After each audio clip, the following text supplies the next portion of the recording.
I think the idea is that every week I'll do something like this, talking about news in general, and then also kind of tie in format specific content whenever appropriate. But this is something that I guess we used to do under Cubism, and I'm not sure if I should keep it under Cubism. I'm not sure exactly what my plan is with it, but either way, we can try it here, see how it goes. We're gonna do this. I think I'm gonna record this content at least once a week live, and then upload it to YouTube. Depending how large episodes are, I can also chop them up into topics. Like for this episode, where we talk about Core 21 in Cube. It's easy to break it down. In my head, it was by rarity, so you can just do a segment that's just like rares and mythics, or commons and uncommons, depending how many of any particular type there is. For this set, it's pretty shallow, just because it's a core set. You're not going to get a lot of picks. Half So, reprints. yeah, when you have a core set of, a large majority reprints, right? A lot of what you're going to talk about is typically already out, or already, Massacre Worm's been out for a long time. We don't really talk about Massacre. Anyway, I also want to do kind of, I guess, brief intros to these kind of things, like, stuff that's I've always kind of wanted to do in the past with our videos, like, I think I always kind of categorized our old content as in a podcast form, but it wasn't really a podcast. We just made a video, about whatever. There was a bit of dialogue Podcast. back and forth, but it wasn't really, like this setting where it's not as serious, not as I don't want to say not as scripted, because I still want there to be, framework to what we're doing, but less, I guess, to the point. I don't even know if that makes sense. But yeah, anyway, we could do stuff like first pick, first pack. We could go over decks of 3-0 from the previous week, stuff like that. Obviously, I don't have any of that stuff ready right now, but it is something that we can keep track of fairly easily. We cube almost. I do have a 3-0 screenshot from last week. Yeah, you do. Okay, well, we can talk about it. I'd have Where to do send you? it to you. Okay, yeah, you upload that. But Is yeah, we cube. Facebook fine, or is it easier somewhere else? Don't send it through Discord. Send it Yeah. through. Yeah, send it through Facebook. I think I have another window, another browser that it's not capturing. Yeah, okay, it is.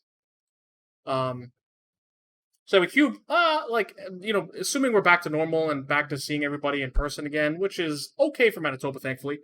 We cube about every Friday. That's about it. Once a week. It's not a ton, but it's more than I have in the past 4 months. So that's something. There you go. You should have it. Ooh, Facebook compression is tough. I can send it through somewhere else as well, probably. Drive, maybe. That might take a few extra steps. Just send it through Discord. That's fine. Discord, I don't think we'll condense it as much. You can open original, I think. I'll send it to you directly. Okay. Sure.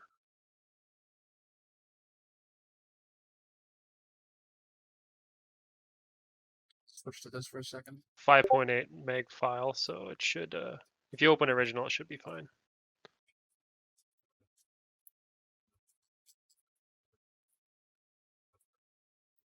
How do I open? Oh, open everything. All right, problem solved. Switch to this. Back to. It's a bit shadowy, but my place is shadowy. Streamlabs. Back to. Well, bam. I opened it in the wrong browser. Whoop, bam. Okay, let's make sure this is fine over here. All right, so there's 2 cards you can't see at the bottom left here. And they're Wig In's Exile and Othanisa. Then we have the Great Henge. So you have, I guess I can zoom in on things. That's pretty convenient.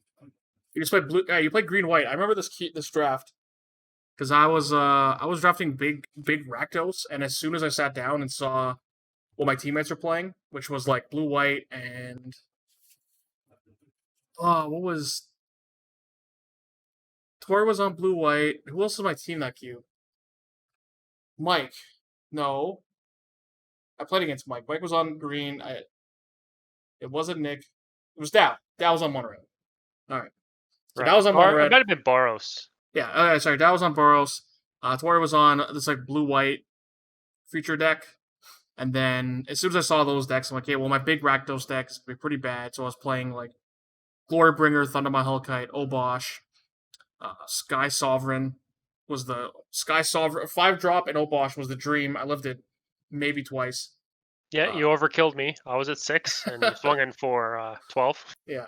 The deck was like okay. I really like drafting like the big Mardu or typically Mardu, but I ended up only drafting Black Red.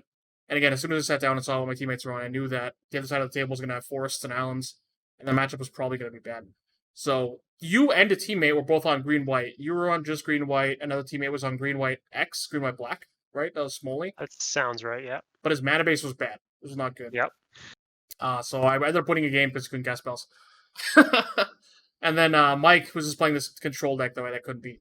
So this deck was like, this deck just happened to be good against. I think what we were playing against. It was good against me.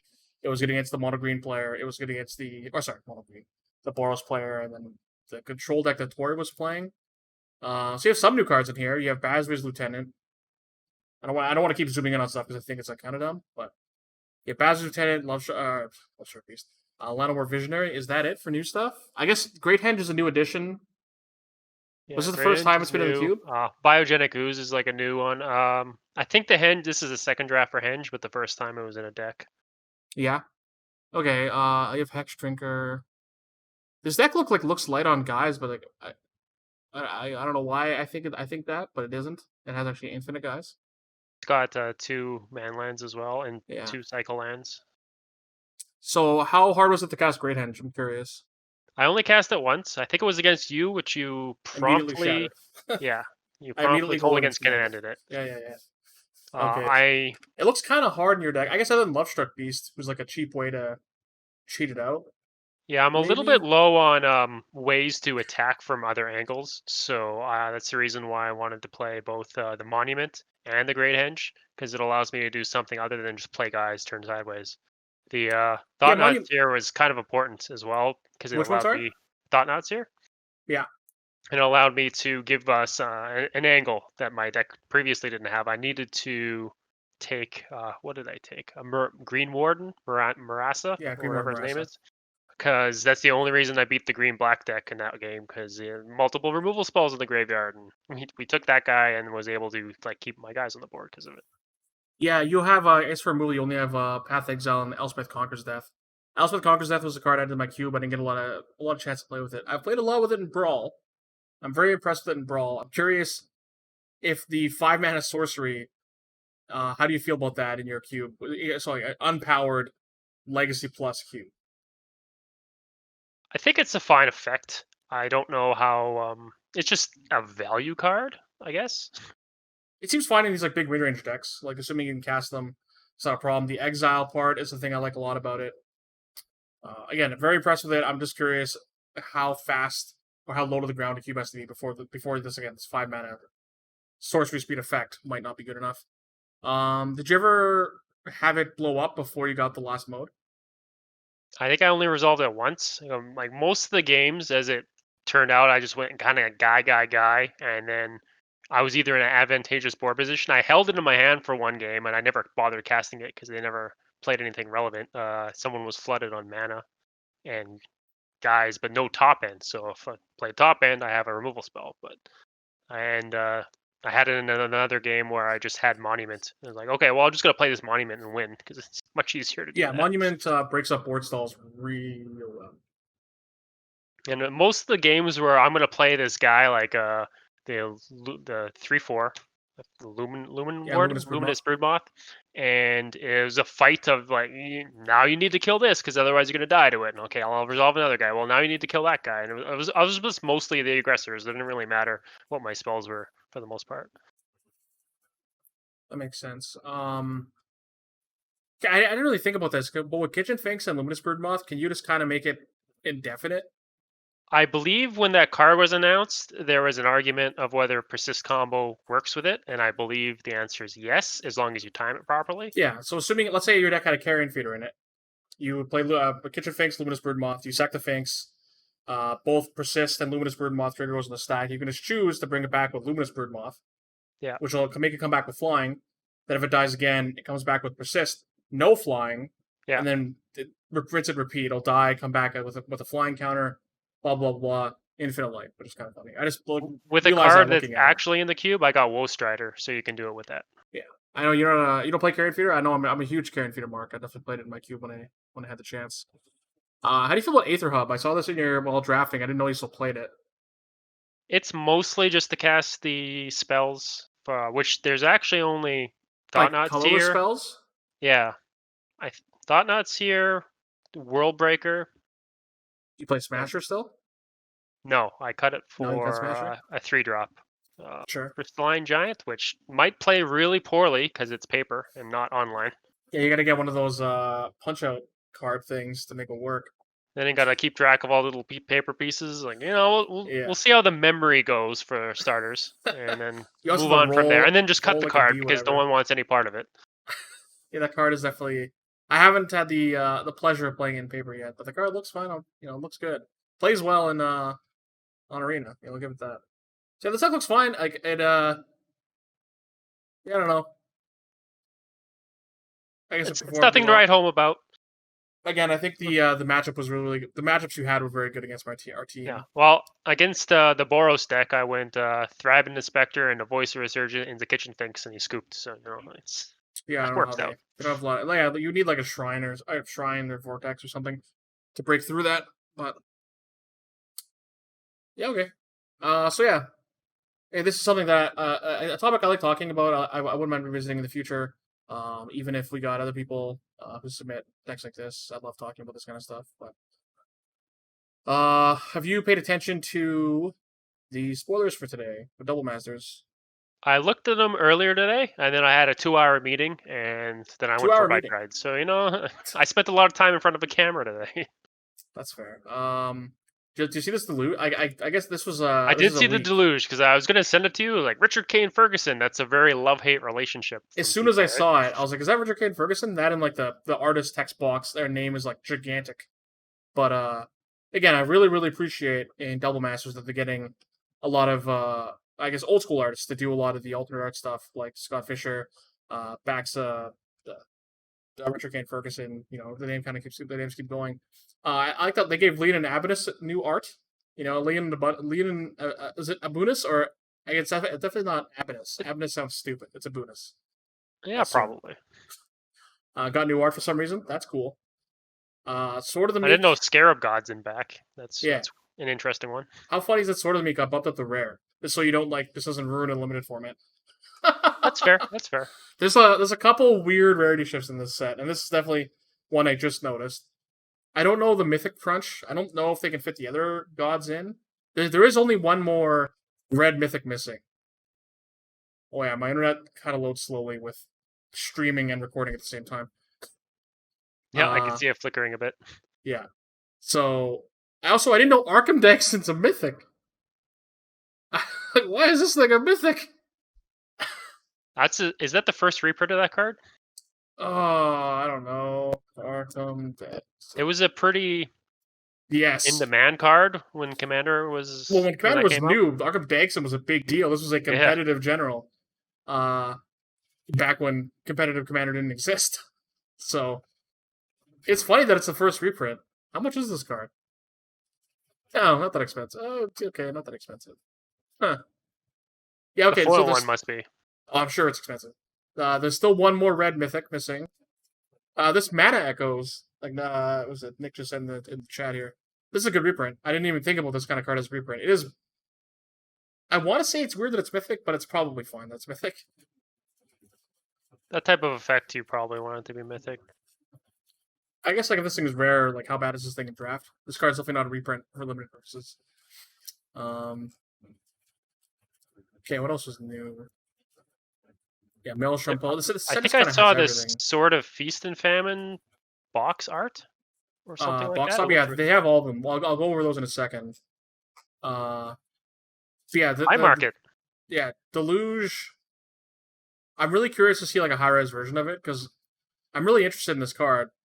Deluge is a sweet card. This is really awesome that they gave it new artwork. but I think there was better art on Reddit for the Deluge. I checked. It's like it's similar. It's the same angle. Maybe it's just like this is more compressed. I'm not sure exactly what's going on. But yeah, other than that, the spoilers to the game kind of whatever. If we go to here and then so we have all the swords now. Oh, doesn't this one exist? Oh, just not there properly. It's number crunched. Oh, there it is. Okay. Yeah. The Feast and Famine I like a lot. I really like Tom Baxa.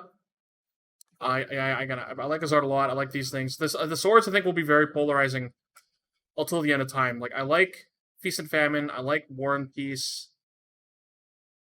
It's kind of where it ends. I don't really like the rest of them. This one's fine. I like Kev Walker a lot. That's probably why I like this one. But I don't like in the Body and Mind is pretty low res. I don't really like Body and Mind, and I don't really like Fire and Ice. But it's cool. It's cool that they got this treatment. It's cool that all 5 swords are in. It's hard to complain. I don't know. A lot of people are going to upgrade their masterpieces or inventions, whatever they are. Yeah, I'm curious. What the I guess the pimp rarity, or what's the coolest version to run? Because I guess you get these ones because they all match, right? Yeah, but didn't the previous ones all match when were all the swords masterpieces? I thought so. I should know this. I don't they were. The store. Yeah, no, they were sword. Did Body and Mind get one? Oh yeah, they all did. I know Fire and Ice. I really like Masterpiece, Feast and Famine. This one. I like this one a lot. Did you ever see this one? It's like Grand Prix promo that didn't exist. It looks really dumb. Seconds behind you, so let's see. Oh yeah, okay. That does not look like a sword. It doesn't. What is the definition of that? I don't know. It's one of those it looks like a two-handed weapon you have with one hand. It doesn't look like a sword at all. I wonder if that's why they scrapped it, but that's probably not why. I think like a really bad Darth Maul lightsaber. It was like. So I think one was supposed to be a judge gift, but then was kind of like last minute a GP promo, and then scrapped completely. Like it just kind of never saw the light of day. So they only trade in the misprint board or high end trade board. Like otherwise, this card doesn't exist. There are some copies of it. Yeah, cards exist. Yeah, there are versions that exist. So that's probably the highest rarity one because it doesn't exist. I like the ruins a lot. I like the Greaves a lot. I really don't like the push. How random is the fatal push? They're really going hard on the actual pushing. It's like the old Diabolic Edict, where they're just jumping off a boat, same kind of thing. Yeah, well, this is it's like the same. It's like the same guy getting kicked off, right? Though I don't know who falls like this. I don't know. I think it's like no. It's kind of weird. These are pretty cool overall. It is weird that Jace is the only one who doesn't actually have new art. He just is full art. It's pretty iconic, I guess. Yeah, but every other new card got art except for Chase. I thought this was a mistake. I thought it was a placeholder. No, this is what it looks like. I could have got the card treatment, right? Oh yeah. This I don't know. This reminds me of the professor from Futurama. What is it? Good news, everybody. Good news. That's it. Good news, everyone. That's what this card reminds me of. I really like this Council Judgment. That's what the Council Judgment, Blades of Colossus, Goblin Guide. I like a lot. I like the Mark Zugard a lot. Huh? Blood Moon. Yeah, Blood Moon's good. I guess this card is on my radar. But it looks good. There's now, I think there's 4 different artworks for Blood Moon. So you can play 4 different artworks in Blood Moons in Modern or whatever format that card's legal in. For maximum tilt? Maximum tilt. This Thoughtseize is interesting. I like that it's still a fairy and it's stealing a puzzle piece. That's cute. Star Confident is very spooky. Super spooky, even. Kind of weird art. Yeah. It's Avacyn too. It's supposed to be like a ghost. It looks like a ghost. I like OG Avacyn art, so. Yeah, Jason Chan's a pretty good artist. Drew OG Jace. Right? Yeah, Jason Chan. Exploration's nice. Yeah, it's very, very nice. I know it's Madison's favorite piece. I'm not sure what my favorite one is. It's really close. It's like Blightsteel Colossus might be my favorite one. It's funny because I think it's like the first one they spoiled. Blightsteel and what's her name? Kalia both got spoiled same day. But Blightsteel is still probably one of my favorite ones. Yeah, I'm gonna go with Blightsteel. Blightsteel, then Council Judgment, then Goblin Cat. I really like this Goblin Cat. It reminds me a lot of the GP Goblin Cat. Yeah, it does. He's a different artist. I remember checking when I saw it. Yeah, Philip Bourbon, and then Mark Zug. Yeah, Mark Zug rule dice. Big Mark Zug. Yeah. Oh, this is the GP one. Yeah, Stephen Prescott. I like this one. I like the GP one. I like this one. I wasn't a big fan of the Modern Masters one, which is funny because it's so close to this one. Well, using the map for a hat and pointing in a random direction while at like inquisitive pose, it's slightly more evocative than actually looking at a map. Yeah, it has a lot of maps. All right. Okay. What do I have in my notes here? So I guess we're gonna start going over, I guess, Core 21. Again, I've kind of broken it up by mythics, just for the sake, or sorry, not by mythics, by rarities. So starting with mythics, just for the sake of maybe chopping it up in the future. Let me just transition this properly. Let's check the Goblin Guide and the Black Goblin Guide. All right, switch to this. What is the easiest way for me to do this? Oops.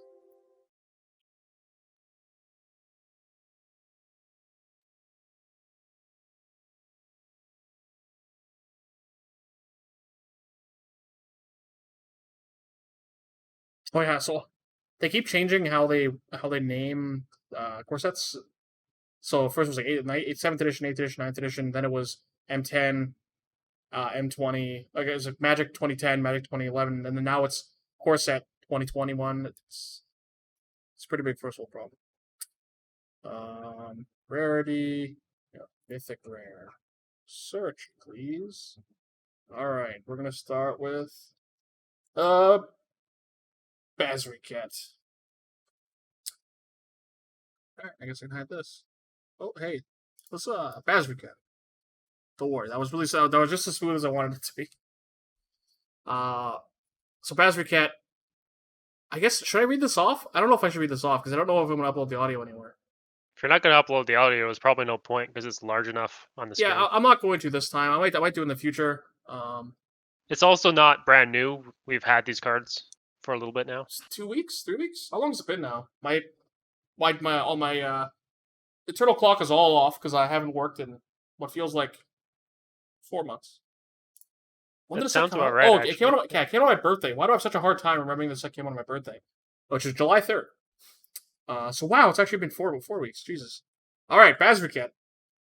So we're gonna go over all the planeswalkers. We typically talk about all of them, even if I don't have a lot of intention of trying them. Bazriket is a card I played a lot on Arena, but I don't know if it translates well into Cube. There's so many white planeswalkers, and this card. There's what 3 at the white 3-drop slot that kind of do similar attacky, countery type things. Yeah. So Bazri has direct competition with a slew of Gideons. And there's an Ajani as well, right? Yeah, that the original. Yeah, I think the first 3-mana planeswalker that was white was a Johnny, the one that like jumps, gives double strike, and some other ability. But so Bazri feels like more like an Elspeth clone, I guess. You know, it's a little unique by giving counters, I guess, but feels very Elspethy. Again, it competes directly with like Gideon Blackblade, who just came out in War of the Spark, or Gideon of the Trials, if you just want like a harder to remove 3-drop for a big body. You know, both of those kind of do the same thing. Where Bazriket does the opposite. It makes a single guy bigger. It makes, if you have a really wide board, it lets you send in to get a bunch of tokens. And the emblem is very. If you get to this emblem, it is extremely good. And emblem's kind of slow. You played Blackblade in your modern cube, and you played this on Arena. If you had to pick one, So in which one? Arena, I Yeah. guess in the Brawl world, this card is more interesting to build around. But in terms of I almost never put Basri in decks, but I always put Gideon in decks. Gideon again is just a very efficient creature for what I want it to do.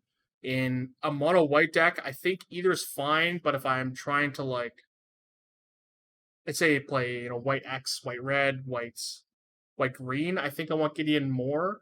Again, Basri is definitely more interesting than a lot of the Gideons, but doesn't feel as powerful as the Gideons. That's It's kind of got where I'm at. pretty low loyalty. It's not overly buffed like in the Oko realm of things. That's It's pretty reasonable. reasonable. Yeah. I don't know. I would have a hard time trying to convince myself to cut a Gideon for this, but White, fortunately, I was gonna say unfortunately, but White has maybe the most amount of planeswalkers that are playable to choose from. So you know what? It's okay. We don't have to play Basri. Maybe next time we see Basri, he'll be a little better. Who knows? What's the next one? The next one in arbitrary order, I guess it's alphabetical, is Chandra Heart of Fire.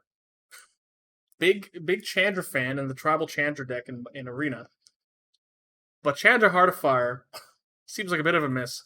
So it's a 5 mana, 5-star in loyalty, +1 to shock anything. Doesn't seem Right? good enough anymore. Yeah. Well, it's a step up from the 5 mana original one. It was like 4 and a red, right? And it also started with 5 and it was +1 to 1 something. Yeah, I remember not related. I was watching a Magic Arcanum video, which is a YouTube channel that talks about Magic lore, and they talk about planeswalkers, like the flavor of planeswalkers and how they operate in the universe. And one of his at the very end, he does this small factoid, small a couple facts kind of jammed into the last little bit. And he said the planeswalkers first showed up in Lorwyn as rares, which a lot of people don't know because we're just old and we just know that we take this information for granted. But he talks about a Johnny first. He's like, a Johnny was one of the worst ones in Lorwyn. This is this. I was like, what do you mean? This is one of the best ones in Standard. All the minus does is put a +1/+1 counter on all your guys and give him vigilance. That's it. And I'm thinking in my head, I'm like, this man read Chandra Nolar? Chandra Nolar was only good because it killed Baneslayer Angel out of the sideboard. Yeah, I remember I used it to that effect. Yeah. Jace Bellerin and Garruk Wildspeaker were both very good too in Standard. Liliana Vess, I don't know why I couldn't remember her last name, was fine. Fine as a mid-range card. Yeah, a one of in a bunch of decks. Yeah. Yeah, but the Johnny was like a 4 of in the mono white Kithkin token deck. That was one of the biggest decks in Standard. Anyway, not related. Back to Chandra Heart of Fire. I like that her first mode is this what's the card? Spectacle Light Up the Stage. It's Light Up the Stage effect. I like red getting that as a way to draw cards. If that's how red gets cards, super in.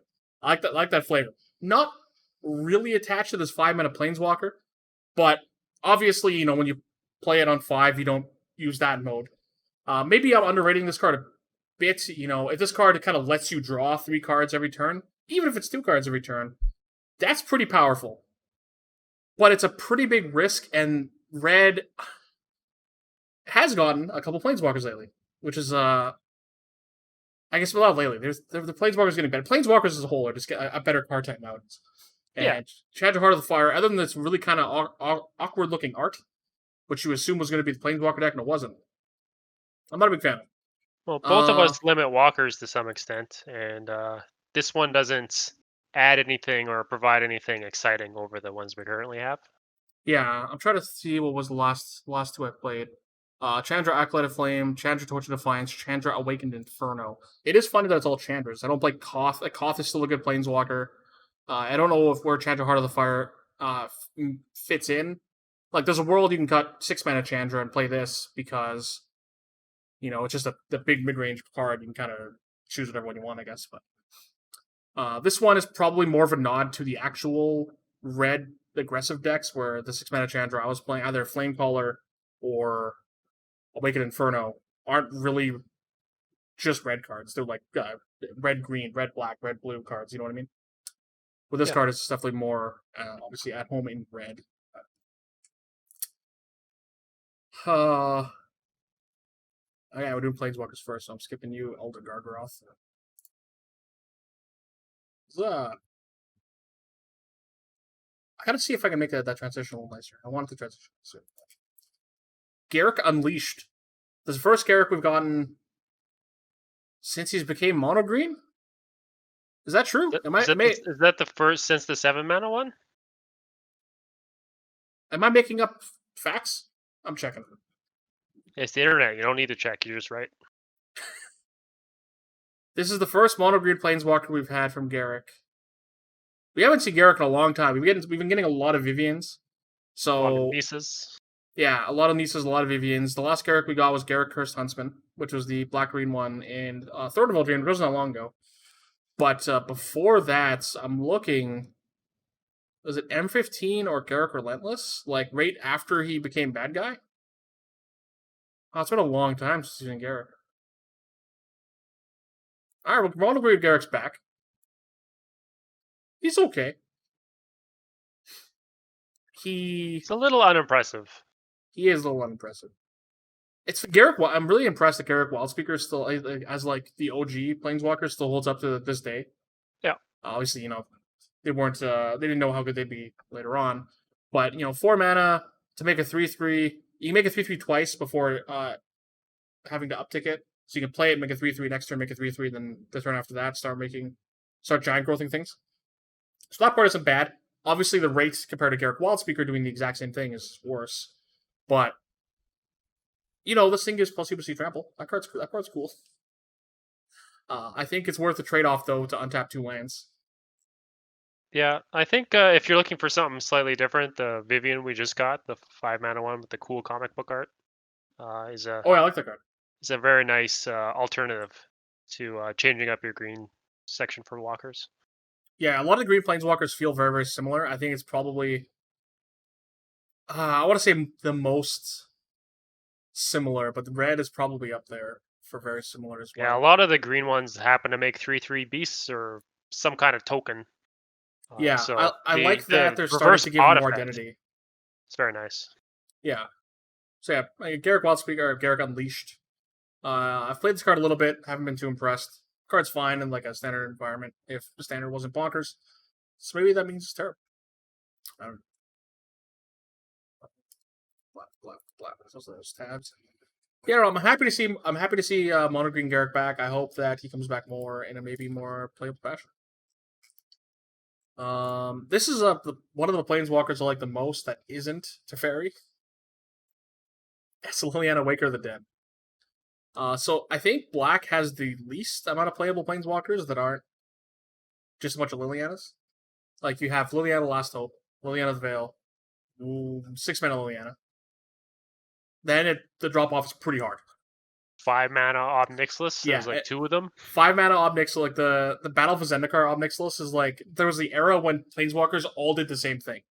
+1, or minus something generates some amount of value. Either a card destroying a guy, you name it. +1 medium effect. Ultimate probably wins the game. And Ob Nixilis Reignited was like I feel like that's like the template for what planeswalkers were in that era, and that card is so boring. But it was serviceable for a very long time. Good art. He's really fat in that art. Wow. But judgmental. So I know for the longest time I played Liliana the Veil, and then Liliana Dreadhorde General, which obviously I'm happy with both.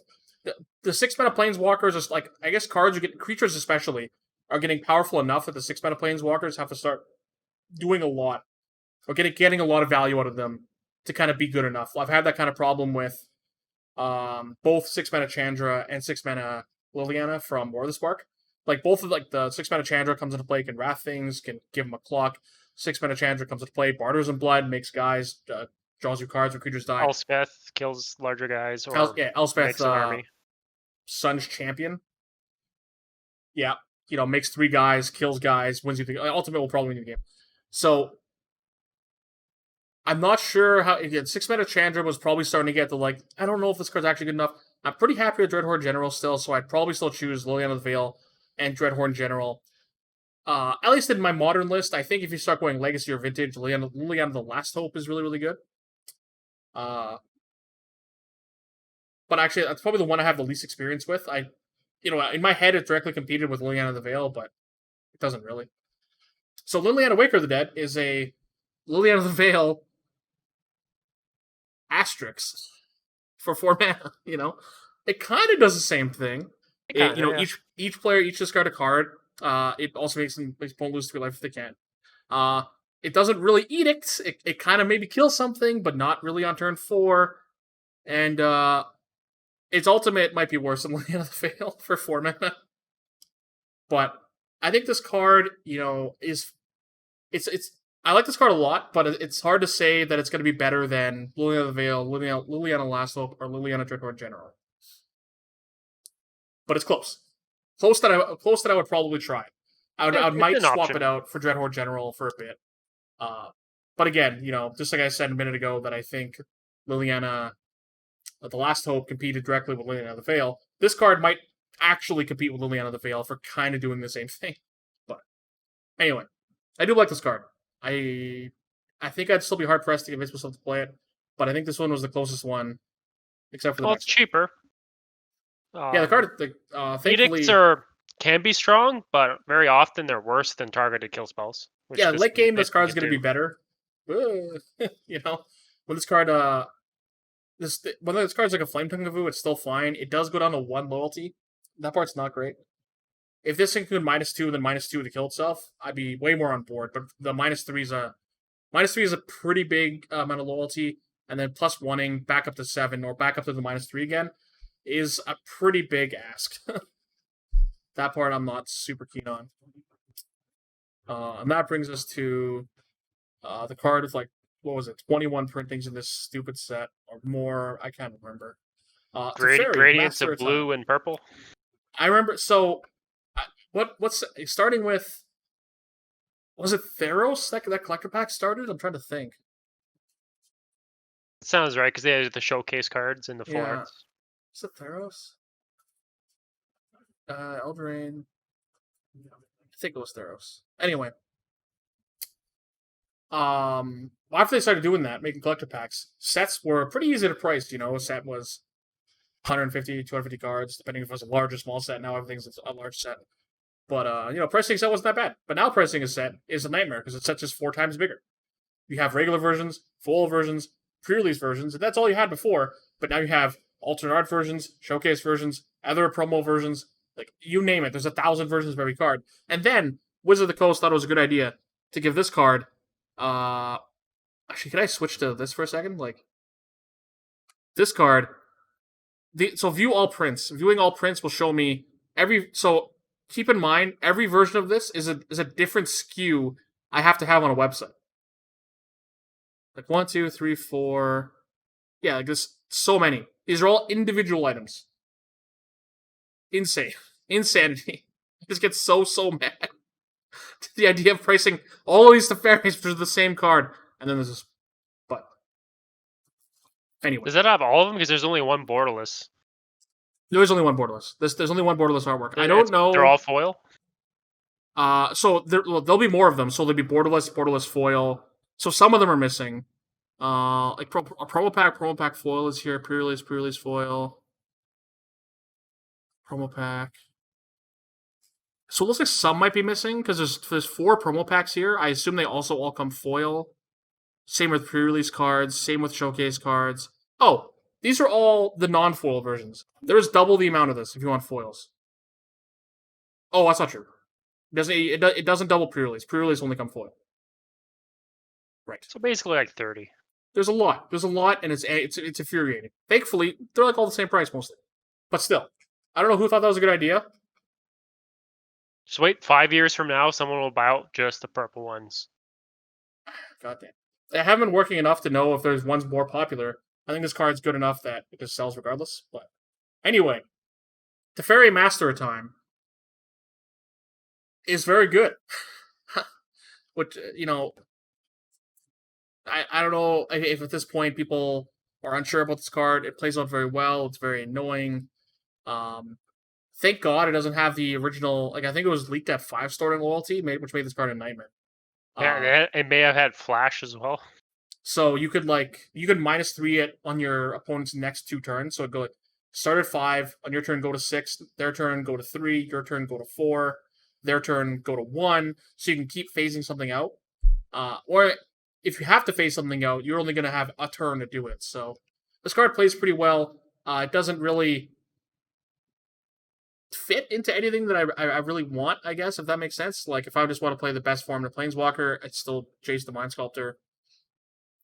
But this card's still good, like I don't know what for blue you can kind of pick your poison. Same with a lot of colors nowadays of pick kind of whichever version of Planeswalker you want to play. I know I played Teferi, Narset, like 3-mana Narset, and then Wu-Yangling for a bit. But you can play like people still play Tameo. I feel like I'm forgetting more. Like if I can get a foil version of this pretty cheaply, and cheap being the scalable word. There's so many of them. I will probably give it a try over Mind Sculptor. I know Mind Sculptor is the better card, but just to change it up for a while. Yeah, I think both of them, like unless you want to play Miracles, both of them are just kind of generically good, so it doesn't really matter too much. Yeah. Oh, I ended up cutting down to just Narset and Chase the Mind Sculptor, but and Narset part of the Veils, very very good card. Wow. Yeah, this card is definitely I think easily the standout Planeswalker from this set. I would definitely add it. I'm not sure if I would cut Narset for it. So the problem with I like Narset because I think it does something specific in the blue decks. I think maybe you can get away with the fact that it's a Planeswalker that doesn't really act like a Planeswalker. It kind of just like cashes in 2 impulses over the course of 2 turns. Over the course of 2 turns. That also happens to have a static ability that's very very broken on it. But I don't know if I would. So I typically play 2 Planeswalkers per color, with very few exception, unless the card's like interesting or does something different than that color normally does. Like I played Mu Yangling, which is kind of what blue wants, but is different than the typical blue Planeswalker suite. So that's how I justified it. But I found 2 or 3 ended up kind of being the sweet spot before I ended up seeing too many of them at my size. And I think I would just play Jace, Teferi, Narset. But I don't know. I'm not sure. This card's good. If you play it in any size, I'm sure it's gonna be fun. Agreed. What are you gonna find full one? How much are full ones now? I assume they're still like 80 plus or something. Standard Magic cards in general are fairly expensive. Standard cards aren't, because like people just don't play standard. I have more joy buying the like comic book art foils and stuff like that right now than trying to find one of these. $48 foil. Oh, that's pretty okay. Maybe I'll wait for a sale if they're in stock. Yeah. So, it's actually on sale right now. I forgot. Yeah, I made the ad for it last week. All M21 singles and sealed product is on sale at FusionGamingOnline.com. Maybe that's why it's 48. Yeah, it's probably 45 on normally then. But yeah, it looks like Jason, the regular Teferi's like 40s and foils are 55s. How much is the borderless one? Borderless foil 100. Cool. Don't have any anyway. That's cool. All right. So done with Teferi. Let's just go to the next mythic that isn't Planeswalker that I put on my list, which is Elder Gargaroth.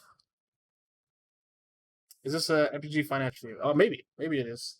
I don't. I'm just trying to tell you what cards play in your cube, Mario. I'm not trying to tell you what cards to buy, unless it's to play in your cube. Elder Gargaroth. Did you add this card to your list?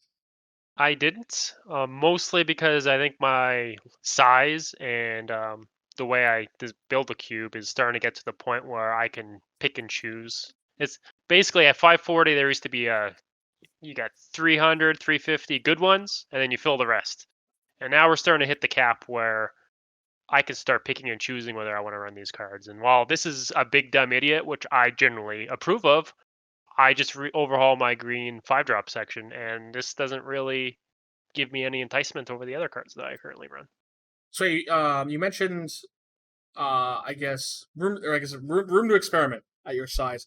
And I know when I started building Cube and you started building, like 360 was the at this size.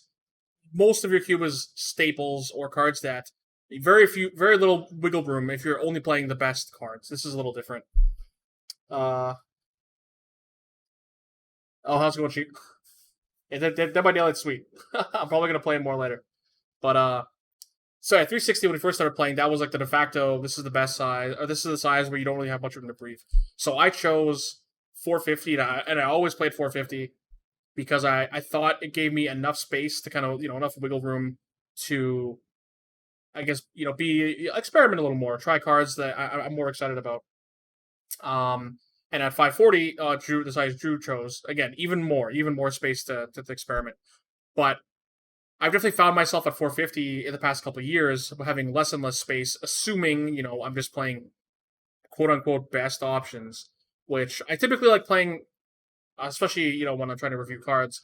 I would try way more cards than I would normally just to get a feel for them. And, worst case, if they don't work out, they don't work out. You replace them, it's not a big deal. But I could definitely tell looking at Drew's Cube over the last couple of years, 5 years, let's say, it started to get tighter. And, things that we complained about 3 years ago when we were making, super early content to now, like we'd always complain, black needs 3 drops, red needs 2 drops, blah, blah, blah, blah. Simic needs cards. Simic needs cards. All of these problems are now gone. Especially, maybe some very recently, thanks to Throwable Drain. But these are all kind of concerns that aren't really present anymore. Now it's, I want specific effects for a certain color or a certain mana cost. Now it's to the point where all my white 3 drops cost white. It's getting significantly more pickier. I've been working on those 3 drop slots, like trying to weed out like a couple double casting costs, fine, but we don't want too many of them. So green 5s, and 4s were kind of a problem for a bit. The in between area from 3 to Primeval Titan was kind of a gray area. But again, in the past couple of years, when I say couple, I mean 5. I don't know why I say couple. That isn't really a problem anymore. So I know for 5s, last time I updated my 5s, I was playing Biogenic Ooze, Cavalier Thorns, Deep Forest Hermit, Thragtusk, Verdurous Gearhulk, Whisper Elemental, and this was on my 450 modern list. I think if you add Legacy to it, it has Deranged Hermit. Is there a 5 that I'm playing that you're not, or vice versa? I think you're playing Whisperwood, and I cut that. Let me double check my list.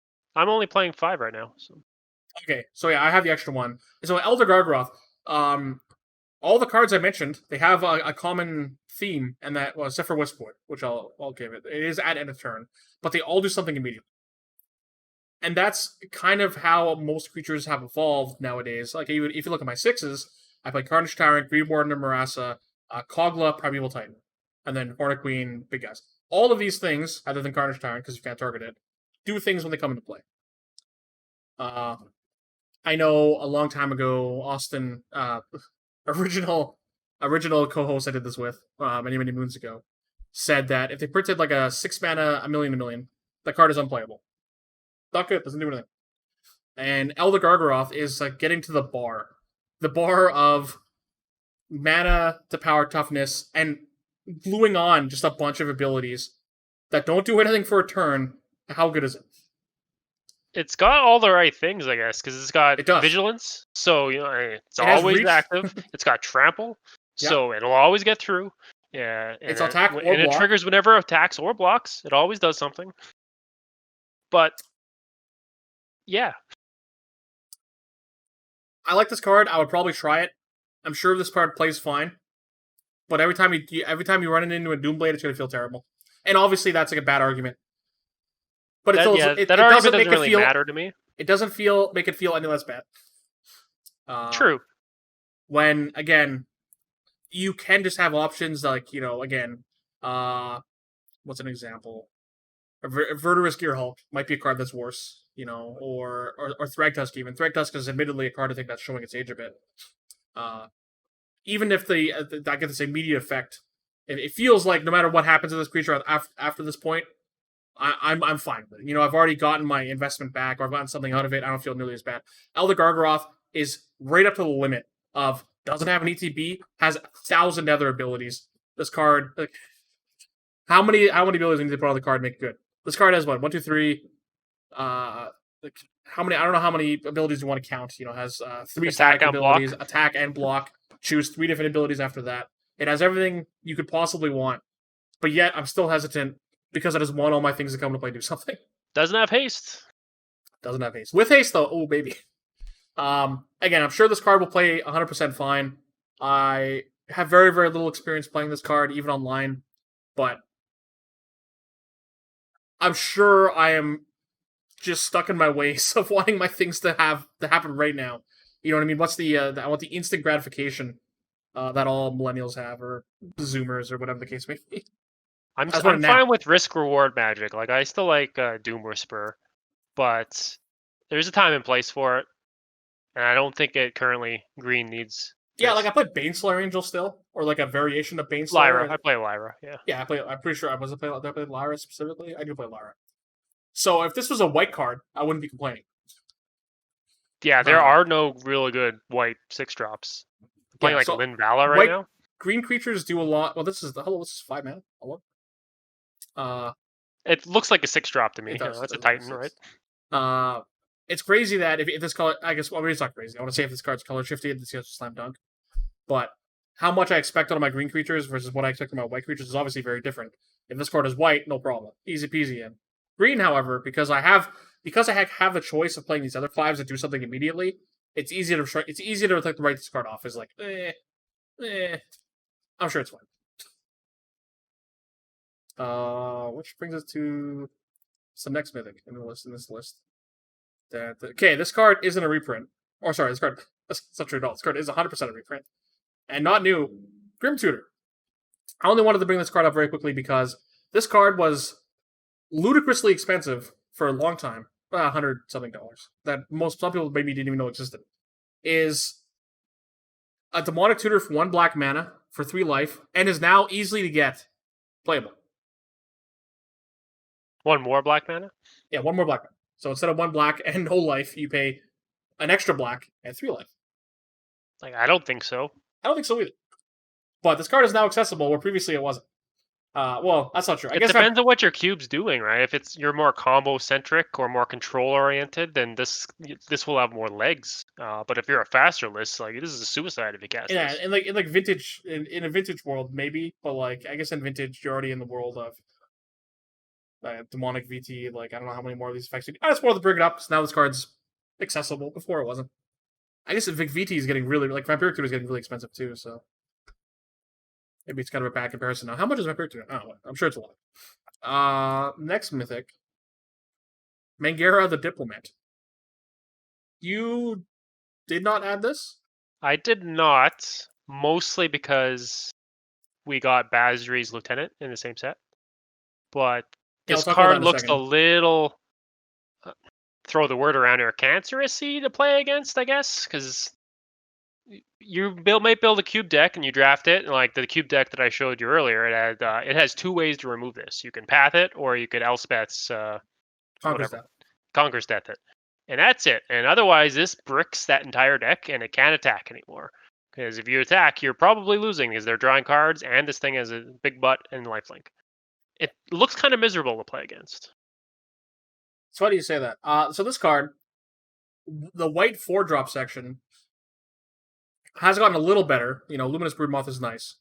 But white 4s is probably a section that could use some diversity. Yep. At least especially at the mana cost. The last time I was playing it, my cube was Gisela, Hero Bladehold, Luminous Broodmoth, Restoration Angel, Sublime Archangel. So some slew of angels that are very similar. And then Hero Bladehold and Luminous Broodmoth. So Mangara has an extremely appealing mana cost. Body's nothing to write home about. So like, what do you play this in? Like do you play this in, like you draft it and play these like blue-white decks, right? I don't know what else this deck, what else this card fits into that isn't coming out of the side. I think it's like a mid-range control roadblock that either is in the main deck because you don't have many types of ways to stem the aggro tide, or it's a sideboard hate card. I do like this card. Again, I think the reasoning that Drew dislikes it is, again, I think this doesn't make a lot of main decks. Unless you're in, like, if I'm on blue-white decks. If I'm on, like, a control deck, black-white decks, blue-white decks. If I'm on a control deck, this card is fine. I'll shoehorn it in. Outside of that world, I only bring it over the sideboard. It doesn't really fit a role. It just kind of, like, tries to stop a specific, I guess, angle of attack. Game plan. Yeah, specific game type.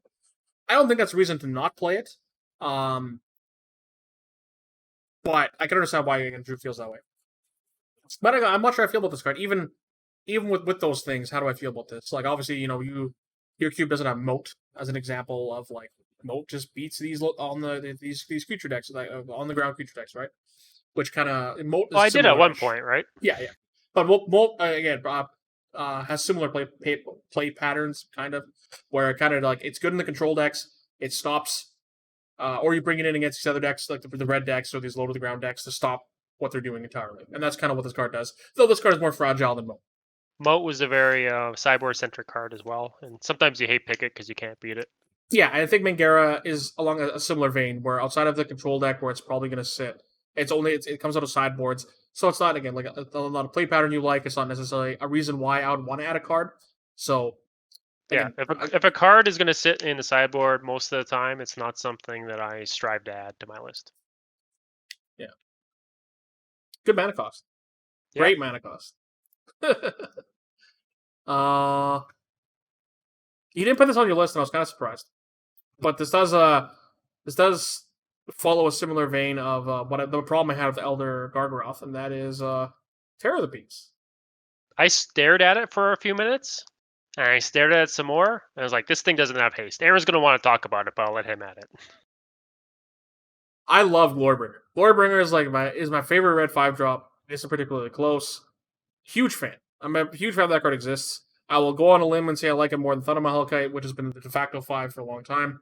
Because Glorybringer at least has some play to it. It can fill a role where Thundermaw Hellkite just kills people. Terror of the Peaks is, like, obviously doesn't have haste, but the ceiling on Terror of the Peaks is significantly higher. And I think this is what dreams are made out of. That's what this card is, what stories are made out of. And I think that's why this card is appealing. You're playing some sort of tooth and nail strategy. You're playing this big mana ramp decks. This card's great, fantastic. I don't think this in the Hordling Outburst. Is that what we're going for here? Well, that's what Dow's doing, because he has this really low to the ground strategy that he needs top end for. Terror of the Peaks is a really good Gruul mid-range card. I think the Gruul mid-range decks have been better lately, especially people have but people weaned off of the Gruul aggressive deck, because I think red green is a significantly better mid-range deck than it is an aggressive an aggro deck, like the Kurdape kind of deck. Terror of the Peaks is a really interesting card in that deck, but I'm not sure. I guess at face value, I don't want it over, again, Glorybringer or Thundermaw Hellkite. But again, it just plays differently than both of those cards do. So the other two cards are Big Hasty Dragons that kind of help close the game up quickly. You get, again, an immediate reward for playing them. Terror of the Peaks doesn't. This card is risk reward, and it summed up pretty well. You sometimes use Terror of the Peaks into Infernal Titan, and the game ends in the spot, and that's really cool. So, I think when it comes to risk reward, I like Ilharg more, because it's there's some question marks in regards to that, and it's got some it can come back if you kill it. Ilharg definitely is also what stories are made out of. I don't know. I guess they're kind of saying Ilharg is a 5 mana 6/6. Is that the stat line on Ilharg? Trample, I believe. Ilharg.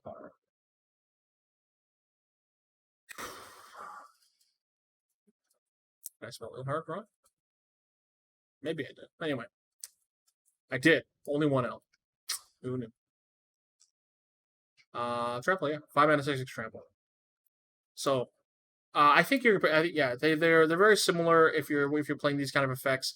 I think Ilharg is more corner case, like if your cube supports sneak attack-esque kind of strategy, or tooth and nail, like I mentioned before. There are big buffoons you can sneak in.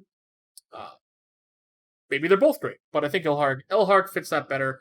I think Terror of the Peaks is just without that kind of support, I think this card's fine. Again, it has 4 toughness, which is okay. It dodges a lot of the removal spells. It make them soak up 3 life. I don't know.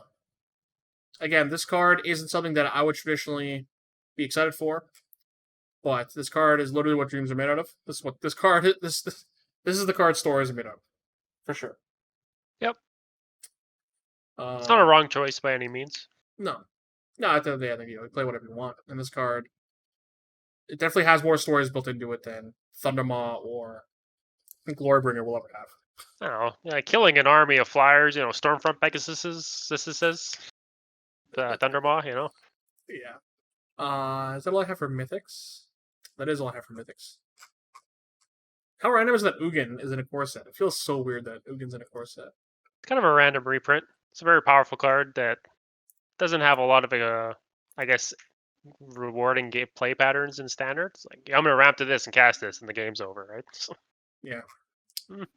All right, so that brings us to rares. Just making sure I look at my rare list properly. It shouldn't be that hard. The first rare I have is Baron Tolarian Archmage. Aether Adept with more text. And it's legendary. Yep. Doesn't that cast down? That's a win. Oh, which is now common. I can play it in Pauper. That's a win. I did cut cast down because it kept running into targets that you must kill, like Rafellos randomly. And I guess I lose. Oh, is Rafellos good? Blade. Yeah, exactly. Is Rafellos a good card? Yeah, I just got angry with that card. I wasn't even the one. I was the one with Rafellos, and my opponent double checked that it was legendary. I was like, oh, I know what you have. I just felt bad. So Baron Tolarian Archmage. I think Mana War is another card that I frequently underrate. And whenever I look at my cube, I'm like, I should just cut this card. I just think my playgroup doesn't play it very much. It looks like I did cut it, actually. I'm not sure when I cut it. I did end up cutting Mana War. I know that card's in a lot of lists. The card's Maybe very, very, very popular. Brazen Borrower is sick. Big Brazen Borrower fan. But I'm not a big... So I'm definitely not a Mana War advocate. Again, I know a lot of people are. I think I'm not sure what realm I'm going to be to play Baron. Baron's sweet. If you bounce your own card, you get to draw a card. Right? That's how this card works? Yeah, and it doesn't have to be him. It can be anything could bounce it if you're a Crystal Shard aficionado. Yeah, if you're really into the Blink plan, this card's pretty cool. The fact that this card blinks Planeswalkers... I didn't know this card blinked Planeswalkers for the longest time. Maybe 2 weeks after the set came out, I was playing in Brawl, and so he unsummoned my Vivian. Oh, what the heck? The fact that this card unsummons Planeswalkers is sweet. It's a pretty big tempo game sometimes. Planeswalkers can cost 4, 5, 6, however much mana. All the loyalty they have to spend to kind of get them up there, though it traditionally comes at some sort of benefit. So the fact that this card bounces Planeswalkers definitely makes it interesting enough. Way, way more than Aether Adept. Way more than, I think, Mana War, even though the mana cost is worse. I cut Exclusion Mage for this. So. Exclusion. Isn't that just I guess just that's opponents' creatures. Yeah. But the mana Mage... cost is better. Do you play both Mana War and Exclusion Mage? Yes. Oh, I did until this. Yeah. Okay. So obviously, as a Mana War fan, this card definitely seems much more appealing, especially in a world where I can bounce my own card to get another card, or bounce a Planeswalker. This is all kind of cool. You can also bounce your own Planeswalker if you want to reset it for any particular. You can reset Narsets. Oh baby, I'm in. I'm into reset Narset. In for that strategy. The card's insane. I think if my cube was still around, I would probably slot this card in. Now that I've convinced myself that it bounces Narset. Other than that, it's just a serviceable Mana War that has more upside. I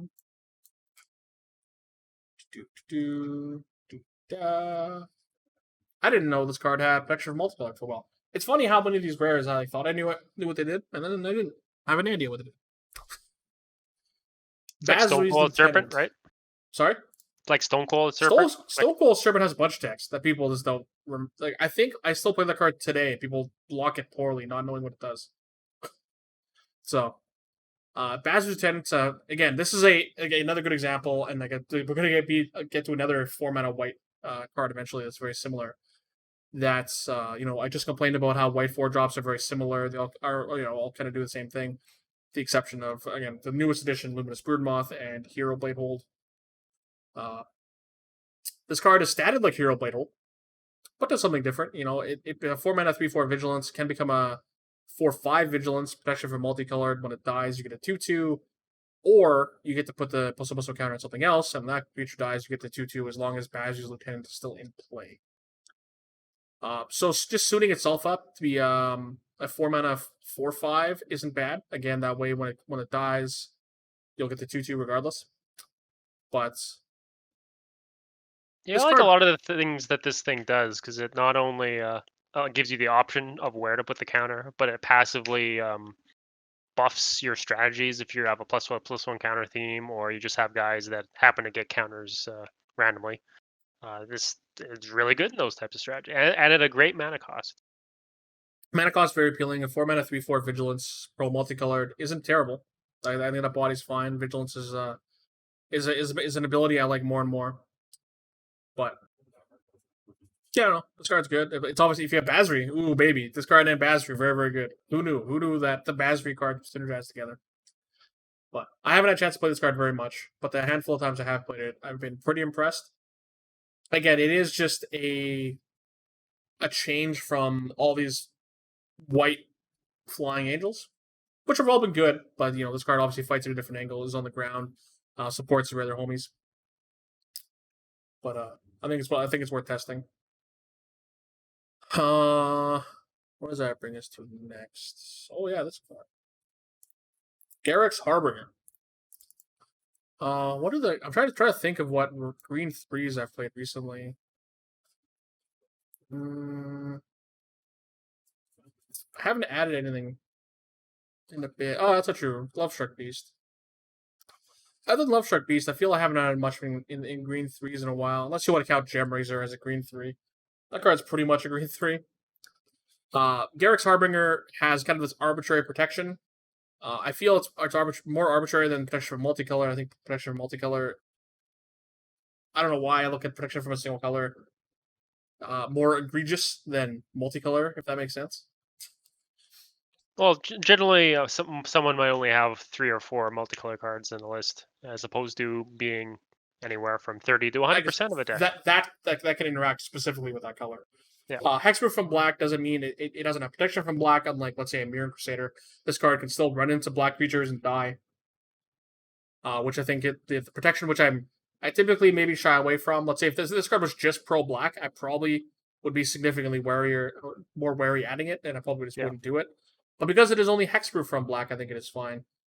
So whenever it deals combat damage to a player or planeswalker, I like that it's player or planeswalker. That part is really really nice because typically these kind of effects you lose out when you hit a planeswalker. Look at that many cards, so equal to damage dealt. You may reveal a Garrick Planeswalker card or creature card from among them and put them into your hand. That's the library. This card seems pretty sweet. It doesn't have trample, which I don't know why I assumed it had trample. It's not something I added currently, but it's always been on the, maybe I should take a look at this. It's probably the 3 toughness that's making me really not want to, because it makes it trade unfavorably with a lot of cards. It does. Again, I think if the card had trample, it'd be a shoe-in. I'm looking at my green 3s right now. Yeah, Courser, Dead Protector, Eternal Witness, Jade Light. Like, again, most of these cards, Ronus, Rishkar, Chalice, most of these cards feel like you get something out of them right away, except Sans Love Struck Beast. It's just a big doofus. So the Garrick's Harbinger is a 3-drop, has a lot of power, dies to the slew of red 3 damage spells, but does kind of trade, I don't want to say unfavorably, because it's not like he's a 3-mana 4/2, but I don't know. Obviously, with trample as a keyword, to even maybe peek at the top 1 card of your library, I'd be much more into this card. I'm not quite sure. Again, this one fits into this like Gruul mid-range deck pretty well. It kind of fits into this like ferocious 4 power or more deck, but I don't know, this guy again. I like the fact that it's triggered on both player or planeswalker, and it can fight a Garrick, depending how many Garricks you play. Currently none. Yeah. No Wild Speaker? I put in Vivian instead of Wild Speaker, and while raw power, it's probably a net loss. It's Vivian's played very, very well. I played 3-mana Nissa as well. Yeah, I had a Garrick Wild Speaker, Nissa Who Shakes the World, Vivian Monsters Advocate, and I guess Kiora, Behemoth. I run Kiora as well. Yeah, Kiora is nice. That card's was kind of a sleeper. I was really excited that it ended up being really good. This card draws a card off QR. It does. Like I said, the Gruul Ferocious deck. What's next? Oh, Pack Leader. This is a card I want to talk about briefly. Oh, I didn't hide. I just realized I didn't hide the card image. Rada, Heart of the Kill. 3 mana, 3/3, first strike on your turn. You may play lands off top of your library. Everyone likes that ability. And then this big 6 mana ability, late game, which you're probably not going to activate. But, just it's a mana sink late game. You don't do anything else. 3 mana, 3/3, first strike is okay. How often does it draw land to make this card good enough?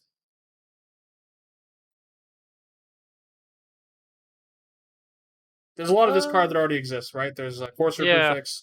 There's the 4 mana one, but that one lets you play an additional land. This card plays well. I'm not sure. Okay, what are my Gruul slots? Well, it doesn't block properly. It doesn't. So it does block as a 3/3. You don't play it for the land. It's just the icing. You play it because it attacks. I'm actually only playing this card for the land. I think there's a 3 mana. If this card just read 3 mana 3/3 first strike, I'm not playing it. Even attack and block. And by playing it because it draws card, could draw a card. So I guess for red green right now, I play Domri, Anarchabolus, so 3 mana Domri. Gruul Spellbreaker was recent edition. Bloodbraid Elf, Hunt Master of Fells, Dragonlord Tarka. Dragonlord Tarka is like kind of a green red card. Doesn't have to be. I think there's a world where this card's okay. In this like trying to play these 3 mana creatures in red green. But I don't know. I think this card was worth mentioning. I think if this card's just 3 mana 3/3 first strike, this card's bad. But there's spots in Gruul for these types of cards to try out. I know people like these abundant. like off the top of your library, like playing lands off the top of your library. So this kind of fits in the theme of that. So yeah, Friend 6. Yeah. Yeah, I think this card's interesting enough. I don't know again if where I would slot it yet or what I would cut for it. I keep doing that by accident, but I think the card is interesting to at least bring it up in the conversation.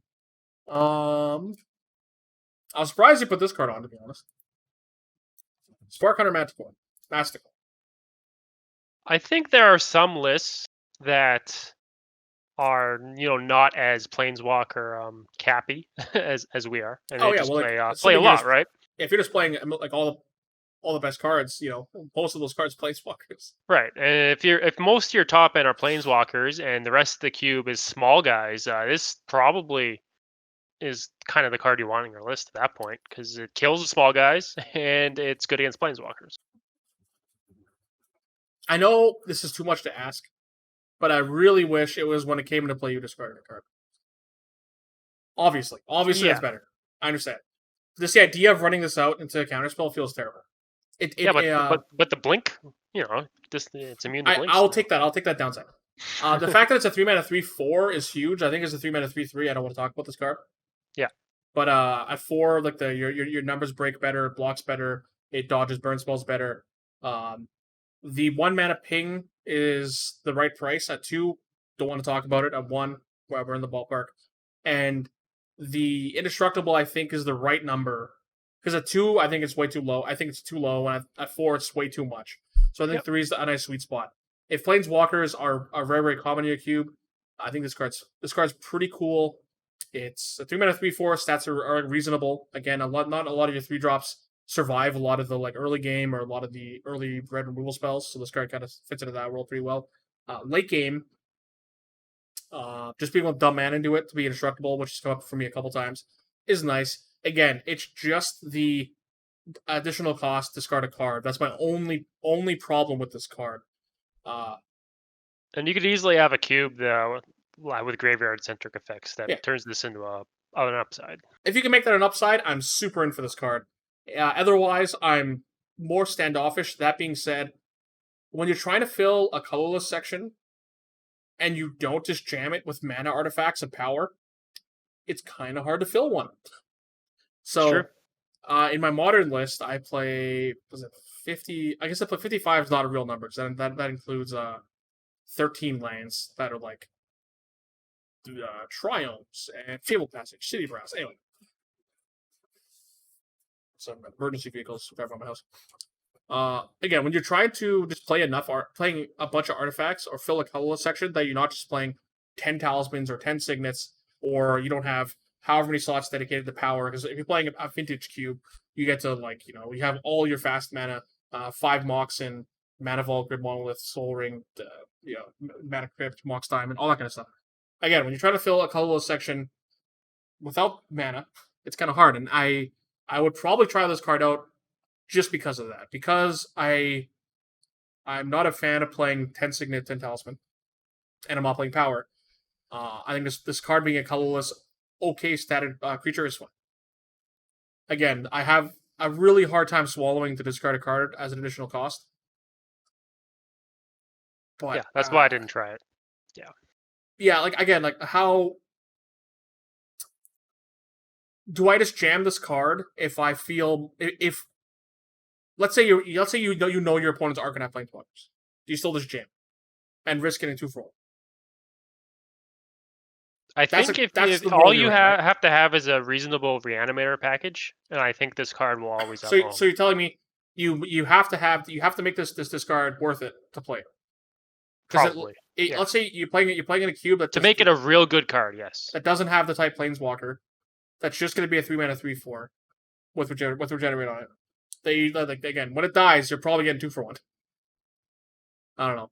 So I want to try it because it's a fairly flexible, colorless creature, good body, fine abilities. This card. I feel this discard is a big ask. Anyway, I feel like I've talked about this card too much. What does that bring us to next? This card wasn't on your list. We talked about it briefly last week, I think. Sublime Epiphany. So we talked about with Planeswalkers a minute ago. How much does a 6 mana card have to do to be good enough? Now, this card does everything. Could do anything you want. Maybe not all at once, but it does anything you want. You know what I mean? In my modern cube, obviously Mystic Confluence isn't legal, which is too bad. It's a damn shame. I wonder if they've ever considered that card for standard. I'm sure right now people would be miserable, but that aside. This card is it's in my head, if you took Cryptic Command and Mystic Confluence and kind of glued them all together, you got this card. It spits out Sublime Epiphany. So, for 6 mana, 4 blue, you get to choose that. Counter something, stifle something, bounce something, make a token of copy. That's a copy to our creature control, which I think is the weirdest mode on this card, and draw a card. Does everything. So if your question is if someone made me run this card, would I be unhappy? No. Do I want this effect at 6 mana? Not particularly. I like it when my 6 mana cards are creatures in general, or they're either going to be creatures or playing. This is just a spell that you're going to have to keep up, and while it does everything, is this something I want in my environment? I'm not keen on it. So I really, really like Mystic Confluence. I think Mystic Confluence is the slam dunk over this card. I don't think this is kind of like Drew says. This isn't a card to be hard pressed to play. I think again with only playing the modern card pool, I'm more inclined to try this card. Again, not having you got Cryptic at 4, you got Confluence at 5, and you got this thing at 6. And yeah, you just keep adding effects that all my spells do everything, right? My blue instants kind of cap off at Cameras' Insight, Cryptic Command, Fact or Fiction. So again, I this is definitely a card I'd probably play in Modern just because my card pool is smaller. But with the addition of being able to play Mystic Confluence, again, I don't think anyone's going to cast this card and be unhappy. But I don't know. I don't know if I want to slot this in right away. This is a super easy card to wheel. If you're not in the blue, you're just going to get it. Yeah. I do like this card again. I think if in my Modern list, I would test it out. Actually, I skipped over this. I want to talk about this thing briefly, not because I'm necessarily excited about it, but because I think the Spell Slinger strategy is popular. And that's Storming Entity. So it's a 5 mana 3/3 flying prowess. When it enters battlefield, scry 2. But if you're playing the Spell Slinger strategy, it costs 3 mana if you're playing Instant Sorcery Nurture. You don't have to be playing the big Spells Matter deck to make this card good. You can just cast a Ponder, and all of a sudden this card costs 3 mana. It's a reasonable size creature for 3 mana at least. At 5, not so much. It does again get lightning bolted. But in this again, if you're playing red blue spells matter, is this kind of a world you want to be in? It's a fine card, I think. You're asking the player to play with the cards you've given them. So here, go through this over these small hoops, and you'll get this effect. So if again, like kind of like the Massacre, if you're graveyard centric, yeah. If you're playing instant sorceries, this thing's your jam Yeah, I probably. think it isn't a big ask to get this effect. I think this card is, unlike Sublime Epiphany and Elder Gargaroth and the cards we talked about previously that are, this card will probably be fine. Like, I'm sure it'll test fine. You might get some, you might get Doombladed, you might get the 6-mana instant might not resolve. But those cards have, like, obvious play pattern, I guess. You kind of know what you're going to get out of them every time. This card, not so much. This card, again, because you have to it kind of fits into a shell that is something that we don't play very much. I think this card would require some testing to kind of end up being good. This To be is sure kind if of it's an good. upgrade of a card that I had in the battle box at one point. I think it's What's if that? you cast the spell, it costs 3, and it's also a 3/3. It's like it gives you discount or something like that. Yeah, but it doesn't have prowess, and it doesn't have scry 2. Sure. I can't remember the card name. Yeah. Okay. But it's very similar. It's like you want to cast a small cheap spell and make this guy 3/3 for 3. And this thing just does more. This card has a lot of text. Again, it does fit into a kind of a weird strategy. I think for 5 mana, this card isn't good. But again, you're going to be playing another spell attached to it that's going to cost minimum 1 mana. So yeah, again, I think this card is definitely harder to evaluate. Again, unlike Elder Gargaroth and Sublime Epiphany. I'm really curious if people have any feedback about this card, because the card looks cool. I know it sells well. People seem to like that effect. So, I feel like I missed something. Where is my list? I did miss one. It was a card I added too. Oh, it was way up here. I hear you like. Oh, what's the name of that color? Color of the Claw? Is that the name? Yes. One, The card that you always put in your hand and you're like excited to get someone with it, but it never ever did what you wanted it to do. This card is that. This card is a good example of this. I forgot this card that existed.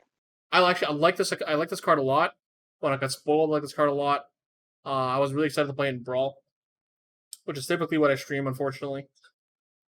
And I haven't fit into a single list that I like. In limited, just like the 3-mana 3/1 flash is okay, but I don't know. Again, this card is a good example of something that, like, on paper, in my head, this card was going to be sick. But then finding a world where, again, Color of the Claw, I guess for comparison, if you're not familiar with it, this card was in cubes for a long time. It's a 3-mana 2/2 flash. You got a 2/2 bear token for each creature that died. Each non-token creature that died this turn. And it's always seemed like it was going to be sick. They're going to wrath you. Then bam, got a whole new board. Didn't matter. Came up so rarely. But it's a good commander effect. That's kind of as far as I got. Again, an effect that I thought I was going to be really excited about. An effect I thought was going to be an interesting. And you know what? I think this is kind of where I think this is an interesting build around card. If you have the aristocrats or that kind of strategy going, even then, I think this 3-mana effect is maybe a big ask. But yeah, I'd rather have guys than cards. So, because cards could be anything, could be lands. You could draw duds. You could draw spells that you then need to cast. But guys on the board, that's tangible value, right? Yeah, so again, like Call or Claw. Like if this card was just 3-mana 3/2 3/1 flash, when it came into play, make a 2/2 zombie for every creature that died this turn, I'm way more in for that card than in for this. And I think this card was the easy card that I in my head I got so excited about it, and then kind of fell flat pretty fast. Once you start thinking of it like, in practice, this card doesn't really, unfortunately, play out like you want it to. That brings us to the end of the rares. There's only a couple common and uncommon left. Let me get to that, hopefully, relatively quickly. It might, it's probably going to be easier at this point for me just to search them than do what I'm doing right now. So let's pick up this guy. Heartfire Immolator. You didn't add this originally, or did you just add it? I just added it to both BattleBox and Cube. Mostly that this has been out for a bit. I've seen people play with it. I've seen some streams. Okay, let's look through the set again. Let's see if I missed anything. It came up originally when the set came out. I was like thinking about it. In the end, it's a prowess creature that can become a 3/3 that has play with an onboard effect. It's just going to play fine. And red is very good at one strategy, and this card is better than just that one strategy. Like you could play a counter burn deck or whatever it is, but it's not just mono red attack. Yeah, So like I mentioned yeah, previously, there's like the spell slinger archetype that people like playing.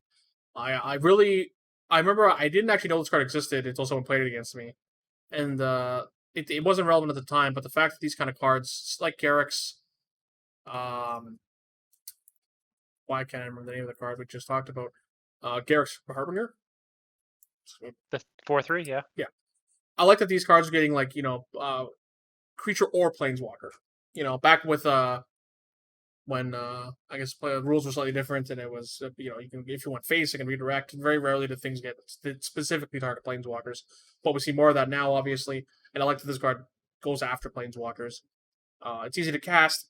The prowess reminds me of kind of is it Abbott of Carol Keep that has prowess? He's 2/1 prowess. Yeah, there's a couple of guys like that as well. Prowess Yeah, always plays well. So. yeah. Prowess is a mechanic. I was really, really, really excited that they made Evergreen after Concertarch here because I think it fits so well into like the red blue as a red blue mechanic, even a Jeskai mechanic. I know Mark Rosewater was saying that it was really, really, really hard for them to develop a mechanic that fit those colors thematically that like would cover up both red and blue. And prowess, I thought with monks and wizards and that kind of stuff. I thought it was so smart. And then they got rid of it. They like unkeyworded it shortly after, which was disappointing. So I'm happy they brought it back for this set or for this card specifically. Again, I think prowess plays out really, really well. This card I think can play out well in an aggressive version of red, the small slinger part of red, the counterbird part of red. But it's just kind of like this unassuming bear that maybe you don't expect a lot from. I think like what does he compare it to? A card I added recently was Goblin Crater Maker. 1 in a red for a 2/2. Yeah, that's the closest analogy. Yeah. Pay a colorless, sack it, deal 2 to a creature, or destroy a colorless non-land, destroy an artifact most of the time. So this card obviously the ceiling's a little higher. It has prowess. It costs a red to sacrifice instead of colorless, and but it also hits planeswalkers instead of artifacts. Obviously, there's more artifacts and planeswalkers, but again, I think that this card compares very similarly, but attacks better. Again, I do value the prowess on this card pretty high, and this is something that I'd be pretty excited to try out. What do we have next? I think I told you to add this card originally, and then you only just added. And that is Seasoned Hallowblade. I still don't think this is a good card. You did add it though, right? Oh yeah. Yeah. Again, I'm not sure how good it is, but it's sometimes what you need in these stupid decks. Obviously, it's no. The discard's obviously Vanguard. something you don't want to do until it's late game and you got like 3 planes in your hand, and you're like, well, let's just pitch this thing, anyways. Yeah, but especially when you have an aggressive rollout against sometimes the control decks, and even this thing, it only has one toughness. Let's say they have a Seagate Oracle, and it's like maybe I'll block a smaller guy, just because I feel wasting my block on the Seasoned Hallowblade won't matter. Similar to it again, Adonto Vanguard is best case. You just pay 4 life, doesn't matter. 4 life all day against blue decks. But I like that they keep printing these better Leonin Dengard? What was the original version of this card? The Future Sight? Why can't I remember the name Blade of the Sixth Pride? Yeah, why would I think Blade of the Sixth Pride. Blade of the Sixth Pride, this card with no text. When that card came out was playable. So, we've come a long way, Blade of the Sixth Pride. Look at us now. The Blade of the Sixth Pride looked super cool when it first came out. I'm not sure if everyone's familiar. Yeah, I like the slanted border with the mana cost on the left-hand side. They made, in Future Sight, they made these vanilla creatures that exist. There was one for every color that had this like cool looking full art border. Back when they were trying to the gimmick was like, this is the future shifted border. This is what Magic cards might look like one day. which was a gimmick I hated. But these look cool. These look super Yeah, cool. but if you fan out your hand, you could see the mana cost of all your spells, right? I guess yeah. The idea of putting the mana cost on the left hand side here was people 90% of the night, maybe not higher than that. Maybe it's just like a right handed person thing. Maybe I'm anyway. People fan from left to right, so mana costs is on the left, and this way you can see the start of the name of the card and the mana cost, which makes sense. And you had this little indicator that it was a creature. Hey. But anyway, this card looked really cool, and it was a really cool foil, and was unfortunately playable back in whenever Future Sight came out. But look at us now. You know, now we got the same card of text. There's a million Blade of the Six Prides of text. So again, I think this card is Battle Cry, that kind of stuff. Yeah, a million. I think this card is worth trying out. The indestructible part is cool. Discarding a card is a pretty big ask, but you don't have to. I think it's worth trying out. I think I told Drew to try it out, and then he didn't, and then I saw him buy one. That's a win. I just got mad at what is it, Core Skyfisher? It's not a 2-drop.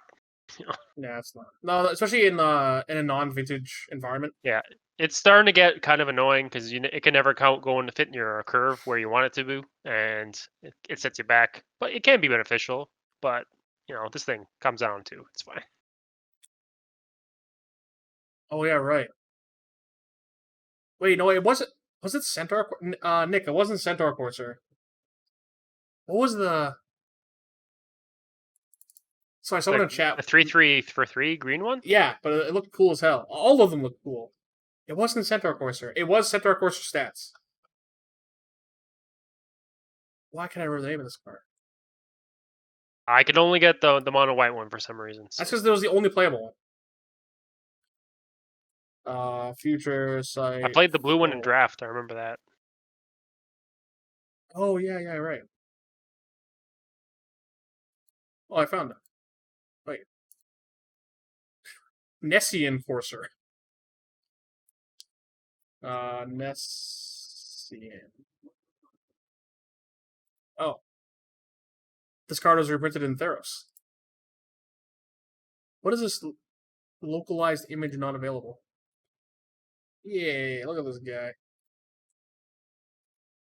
These cards are cool. These cards are cool as hell. What are the other ones? Kind of like lost track what I was doing. I feel like the black one was a 4/6 or something. Massive Ghouls was a 5-mana 5/3. Blind Phantom was a 2 and a blue, so 3-mana 2/3. Oh yeah. Oh, this was like early Raven Swanland. Here. Yeah, baby. Give me that Fomori Nomad. You can tell this guy. Oh, that is a Swanland. Wow. You can tell it's Swanland how spiky his everything. Well, you know what? It's not as spiky as his like more recent art. Well, like it's not as spiky as like Wormcoil Legend. But yeah, anyway, back on target here a bit. Oh yeah, right. Boom. Eliminate. Smother with upside. I press the F and M one. Back on. All right. Oh, I like the F and M one. It's nice. Yeah, it's the this treatment. Though there's no F and M events, so rest in peace. Did you add this card? No, mostly because I think it has the highest or like lowest hit rate of most of these types of effects, and I think whether someone's going to add it's going to depend on how many planeswalkers that this additionally can kill, because that's really important text on this card. So for most Doomblade effects, thankfully you can just use raw numbers. When it comes to Doomblade, Go for the Throats, Cast Down, the newest one, it's Fatal Push. Yeah, you just choose the. I just look at how many cards does this one kill, how many cards does that one kill. Easy peasy. Eliminate while having the upside of killing the handful of 3-mana planeswalkers that exist. Black Fade and Teferi, however many of them that you play in your cube. It's, I guess, how many 3 or less plus planeswalkers does it kill, and is that better than just running a different variation of a Doomblade, either 1 or 2-mana Doomblade.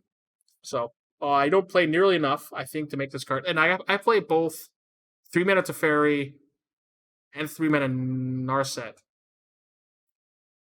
And I play Gideon Blackblade, Liliana of the Veil, Chandra. I play Chandra. I play a Flame Nisa? and Simic Nisa. So in theory, I play one for every color, and I still don't think it's good enough. But again, I haven't done the math. I should just do them. I'm really curious. 3 or less. 3 or less is a lot. I wonder, actually. It actually looks kind of close. Put this card in your deck to kill everything, though. It's serving a certain role, right? So yeah. No, in my head, the Planeswalker part. I think you want to add that card because it hits Planeswalkers. Because otherwise, you just play Smother, or like who was playing Smother before this card existed, and then how many more targets does that add to be again better than any variation of Doomblade? Killing some amount of the best permanent, it's kind of valuable. Yeah. Actually, I wonder. Actually, I think I can sort this by CMC, right? List view? No. Table view. Sort. CMC. Type. Alright.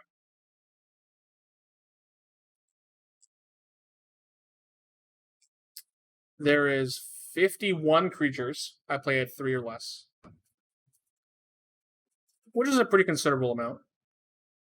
Try to think of how many as a whole. I don't know, not a lot of these you want to eliminate, but 51 plus where's Planeswalker? Oh wait, it's actually way more than 51. Cause sorry, that's only 51 3-drops. So it's 100 and 30. About 150. Which is a lot. It's way more than I thought it was gonna be. 150. Where's Planeswalker?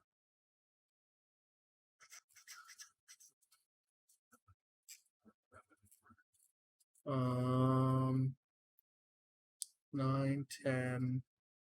I guess you probably shouldn't count Nisa Steward of Elements. But it can be 3 or less. That's the important part. So let's say 160-ish. 160-ish targets. That's a lot. How many creatures do I play in my cube? Type. Bam. Type.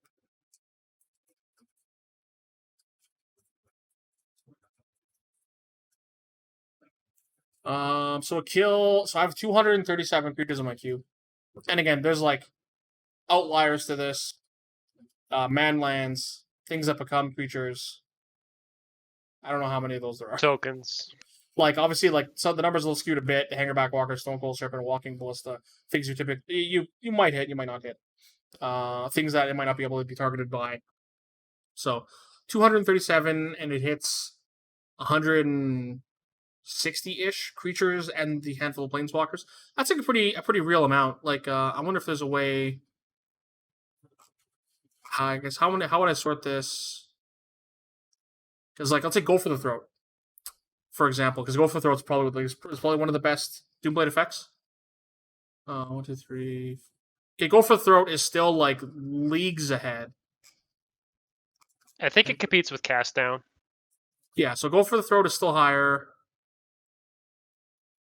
We just got Heartless Act. Yeah, Heartless Act is still higher. Again, this is just without going super deep, just looking at numbers, without I'm not counting that Jade Light Ranger might have a counter on it, for example. So I'm not being super exact here. But yeah, so it was Go for the Throat and Heartless Act, and Go for the Heartless Act and what other card? I thought I named another card. Anyway, those 2 cards are better than it, but its number is a lot higher than I thought it was going to be. So that is something.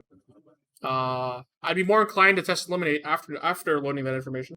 But again, even though I have 9 3 mana or less Planeswalkers that could hit. Even at that many, it's not necessarily why I would add it. If that makes sense. I don't know. Again, Smother wasn't a card that anyone was clamoring for.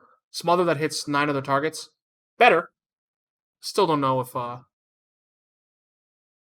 that's what you need. That is it for uncommons. I couldn't find any more. So that brings us to bam. War Visionary. It's funny that even in when this card got spoiled, obviously like, oh, it's Lana War Elves and Elvish Visionary. It's like literally glued together, same card. But then in advertising, I'm not sure if you ever saw, but their ads were just Lana War Visionary plus, or sorry, Lana War Elves plus Elvish Visionary equals this card. Very, very on the nose. You played this. How did it perform for you last Friday? Pretty exceptionally well, because I've always, while the advertising said that, I was more like, oh, it's a Phyrexian Rager, which has always kind of been a playable card, but it is a better Phyrexian Rager. Taps for a mana, so it's like strictly better. Oh yeah.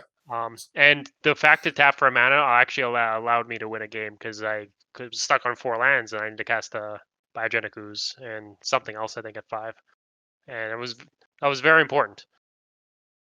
So some people have been over the last 2 years or so poo-pooing, say, Cultivate and Kadama's Reach type effects. Like, they're kind of slow. I ended up cutting one of them to give this a try. It kind of does the same thing. Gives you a mana, draws you a card, may or may not be a land. Card advantage, essentially. Yeah, this card's a little different. It has a little more. It obviously plays out differently. And I would not want that effect in the deck that I drafted. But this card I did want, and people love pod decks in our group. People would love this card in those types of decks. So it played really well. So. Yeah, in the deck that we went over at the beginning of the show, your deck that deck wasn't really a deck you'd ever want to play. There we go. So I can bring it back here really quickly. Oops. This isn't a deck that would ever really play Cultivate in. You kind of cap out at 4. You have this 1/5 and a Great Henge. Sorry, you have some more 5s over here. This isn't really a Cultivate deck, but this is very much a Llanowar Visionary deck. It adds your creature count, draws you a card, adds mana while also being a body. Hold Jeep. Does some other things. But yeah, I think this is a good example of a deck that will want Llanowar Visionary over Cultivate specifically. And if you play both Cultivate and Kadama's Reach, maybe it's worth trying swapping it out. I can't imagine that this card is a hard sell for anybody because it adds mana and draws card. It does kind of everything that you want in any color, really. So again, I can't imagine this card's a hard sell. But this card, good, very good common. I was very happy that it was common. Played in Pauper,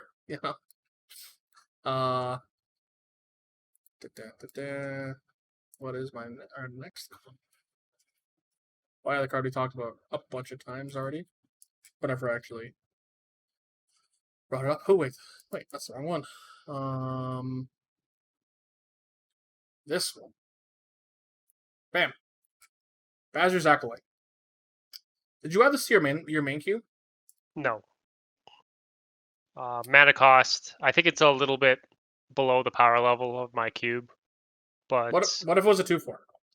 What's the number? Like at Pauper, in a common world, I'm ecstatic with the start. But like, what's the PT have to be? Because like Bazir's 3/4. Yeah, Bazir's Lieutenant is a 3/4. So do you think 3/4 lifelink buffs 2 guys? It's like Verdant Gilhulk or whatever. Type of card. Yeah, Verdant Gilhulk at 4 and white. I think this common is feels like pretty powerful. I think it is missing some amount of power toughness to kind of break into more powerful cubes. In Modern, it's still like, I'm still not really looking at this kind of card. In Pauper, however, this card's great. Big fan. This card's like a good stat line for that. Oh, sorry. A 4-mana 2/3 again isn't great in Pauper either, but the fact that it's lifelink and buffs 2 guys is a lot. It's a lot of text for a format that typically commons don't get a lot of text. I know you've been working on a Pauper list, so yeah. This is a Pauper card. The last one was as well. Is there anything else? Is Pauper centric? Yeah, I guess I can go over that. Go over that in a second. I think I have one more common before I'll talk about that. What do we have? Two more. I guess. Wait, what's this? Oh no, I only have one more. I have Bazzo's Lieutenant also as a rare. So I guess every common that we're going to talk about are commons that I've considered or am playing in Pauper queue. Let's do that real quick. Do flip blap, and that's Village Rights. Oh yeah. Good. So they've printed Wizards printed a lot of versions of this effect, typically at 2 mana. 1 mana and an instant. This card's cool. You know, if you play aristocracy kind of theme, again, this is the best version of this card you're probably ever gonna get, unless they start making ones that draw 3 cards. But then I guess it's not gonna be as an instant. But I don't know if this. Like, I think you have to have probably a specific theme or archetype in your cube to kind of make this card good. In Pauper, there's like it's really easy to have a lot of idiots, like a lot of like 1/1s or a lot of kind of wiener cards lying around, and I think this card is fantastic. It's also good in your threatened strategies. It's also good in your threat strategies. Yeah, I don't know. I think this card it's great. I'm happy that like this kind of effect seems to have peaked at Village Rights. So I like this card quite a bit. It is a card I added to Pauper since set release. Let me look at my list quickly. I did add I feel like I added a lot of cards from M21. Let me see. Did you only add new cards, or did the reprints come Maybe I from did. M21 as well? Sorry, what was the last one? Reprints. Like you're using a best version, like best first print version. I'm doing that for as much as I can for Pauper, but I don't want to buy beta or alpha lightning bolts and stuff like that. But I do play OG when possible. But I've gotten kind of picky. Like I haven't bought a Legends Chain Lightning. There's a Battle Bond Chain Lightning's $2, $1.50 even. And like Oubliette is going to be significantly cheaper than Legends Oubliette. You know what I mean? Yeah. You know what? Actually, it looks like I actually didn't add. I added more from the surrounding sets. I added more from Jumpstart, and it looks like Ikoria, which I guess makes sense because it is a core set. Llanowar Visionary for sure. Ooh, added this card. Again, this was a card I considered adding to our main list of cards, but I thought was probably not good enough. But was a card I was really excited about in Pauper, and that's Hobble Fiend. 2 mana, 2/1 trample. Sack another creature, get a +1/+1 counter. There's like there's like a handful of archetypes that are really, really easy to support in Pauper. Like aristocrats tokens are really, really easy, especially in red white black, and graveyard matters is like really, really easy to do in green black or green blue black. So the Hobble Fiend, there's like in red and white, there's a lot of cards. You just play like Raise the Alarm, Dragon Fodder, Hordling Outburst. There's so many of those effects. So Hobble Fiend is an interesting, way to slam them into one creature. Trample, the trample keyword is very, very important on this card. But and it looks cool. Look at him, he's a devil. He has these like weird looking eyes. This card's great. Very excited to try this card out. What else was there? Oh yeah.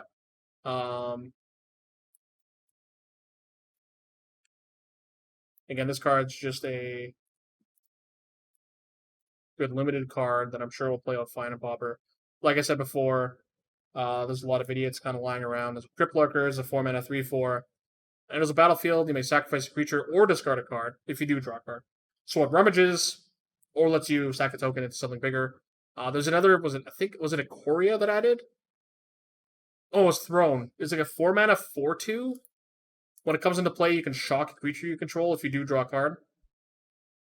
That card's really interesting too, because you can like shock something like this, and then you just get the draw card off of it. Yeah. Oh yeah, Lurking Deadeye is like the Ikoria card, 4-mana 4/2 flash. When it comes into play, it destroys something result damage. That card was very powerful. That was like a Necrotal in that format. I added a Swift Response. Oops.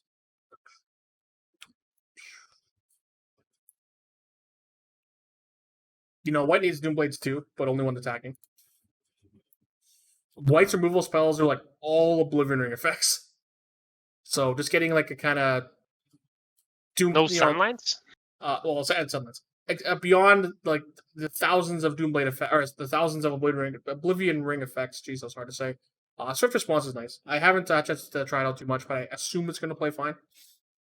Obviously, if you're on the aggressive strategy, this card is less good.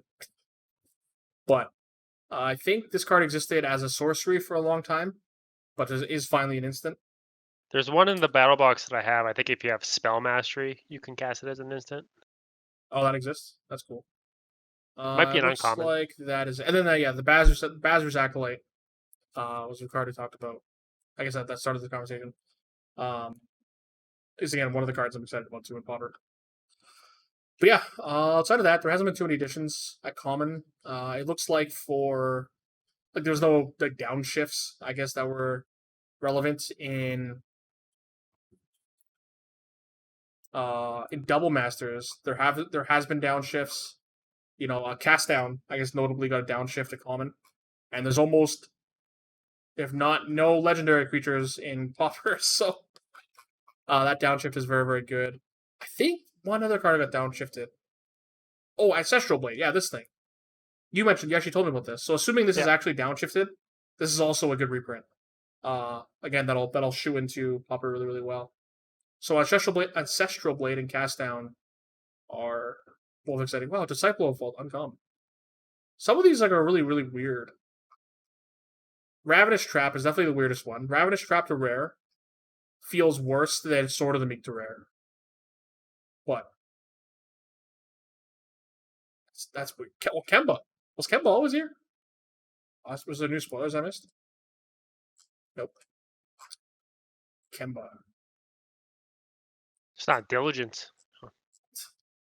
Yeah, I've been checking it pretty aggressively. Master Transmuter. I remember this card came out. People were obsessed with this art for a long time. Just loved it. Little Chippy. Chippy has a swamp from this set that is really expensive foil. The art's really nice. But yeah, people he became a very popular artist after this card, but then he didn't do much. That, I think, in this era, Magic artists weren't as popular, I guess, if that makes sense. The art wasn't appreciated as much. We were obviously Magic in a world where, the social media and stuff wasn't as present. There's also like a playmat of everything now if you want it. That too. Back then there was no playmats. Yeah, but I guess in today's world, people can reach out and get in contact with anyone with any platform. Every artist, anybody who does anything has a online presence. You know what I mean? I like this artist. I'm sure I can find his art online. Their art online. I like literally anything. So art, especially art, in the past how many years has been way, way more accessible. Artists have been way more out there. Some a little more than others. Some aren't around so much anymore because they're not allowed to work with wizards. But on the main page of the Magic Reddit, I love seeing, when artists upload high-res versions of artwork. I guess there hasn't been one in a while. But I like when they do that a lot, and the community seems to appreciate it quite a bit. And it's something like Magic art is one of my favorite things. I guess everything's just been pushed down because of spoiler season. But yeah, I'm not making it. Like 12, 13, 14 years ago when I used to have Magic art as my backgrounds, the only high-res source I would get was from the flagship when they did Artist of the Week or something like that, and they throw up some art. Yeah, I remember that.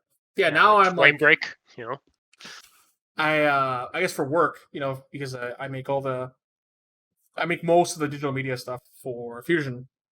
Finding high-res artwork is very of value, and it's super easy to do now, thankfully. There's so this site exists. It's kind of chugs for some reason, but people just source high-res art from obviously sorted by set. And it's high-res enough that I've used it. It's never had a problem. There's also a subreddit called MTG Porn, which is just high-res art. But that's just more anything you can find. where this sorts it into sets, which is really, really nice. So whenever I'm making banners, so for something new, like I have to make a Double Masters banner for tomorrow afternoon, and I will most likely use something from this world. But yeah, like The Karn's there, ready to go, just for your new logo.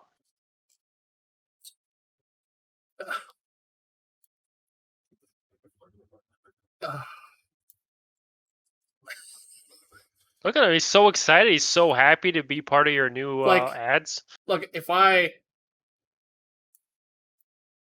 Oh, yeah, there we go. Oh, look at the Tron lands. Look now, you just cut out Karn. I think these lands look sweet. I'm like, so excited that Tidine get to do all these.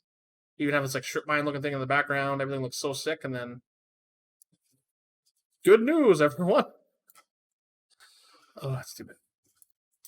But yeah, so I'm really, really happy that again, art, especially artists. A lot of artists are posting on the main Reddit, and a lot of them post like Kickstarter goals or whatever, so they can sell their playmats to people. Like Jonathan has done a bunch. A lot of artists have like, yeah, if we reach this goal, I can mail artists from Europe or whatever to whoever wants to pledge or buy, and that's sweet. And like you mentioned a couple minutes ago, that Wizards has gotten way more aggressive with printing Ultra Pro playmats with every set. There's just so many more. There's like the 6 foot, 8 foot table playmats.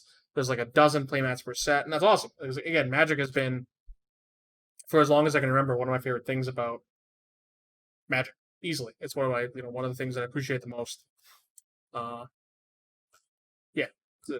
So. Back like when you were the weird one for having a playmat and no one else did, because no one. Yeah, I remember when not everyone had playmats. Now you got people with rolls of them sitting like, all right, which match do I pull one out?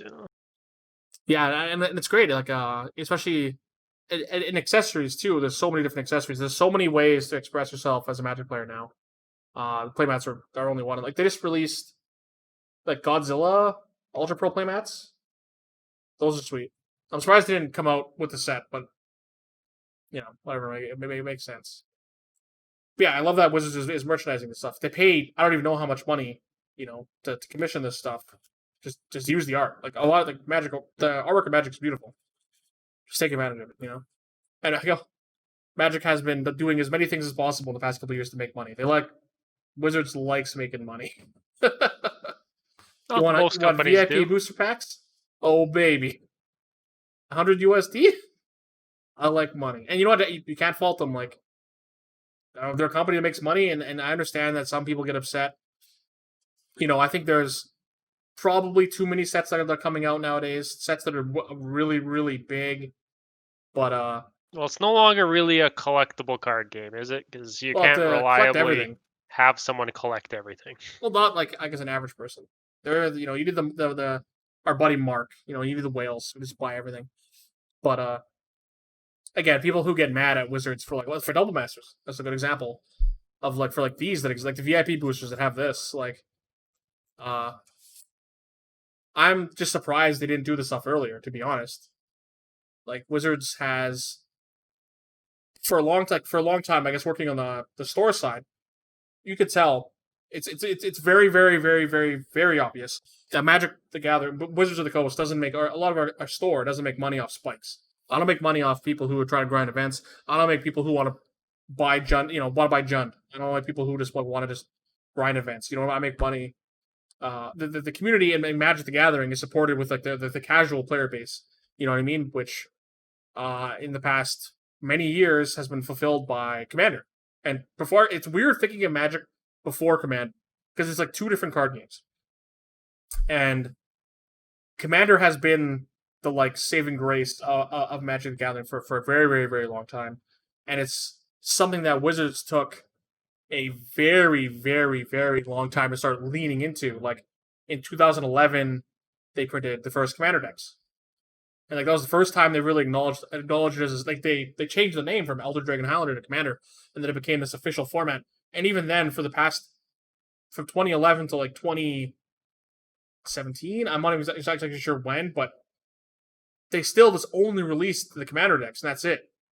But then they finally started to realize the Commander play this alternate art stuff is cool, but again, most I think a lot of grinders just don't care about it. It's all the casual players, the EDH players, the big collector side of Magic, which isn't the big, which is opposite the like spiky tournament grinding side of Magic, and that they realize that like, oh, like this is the clientele we need to tap into. This is the resource we need to tap into.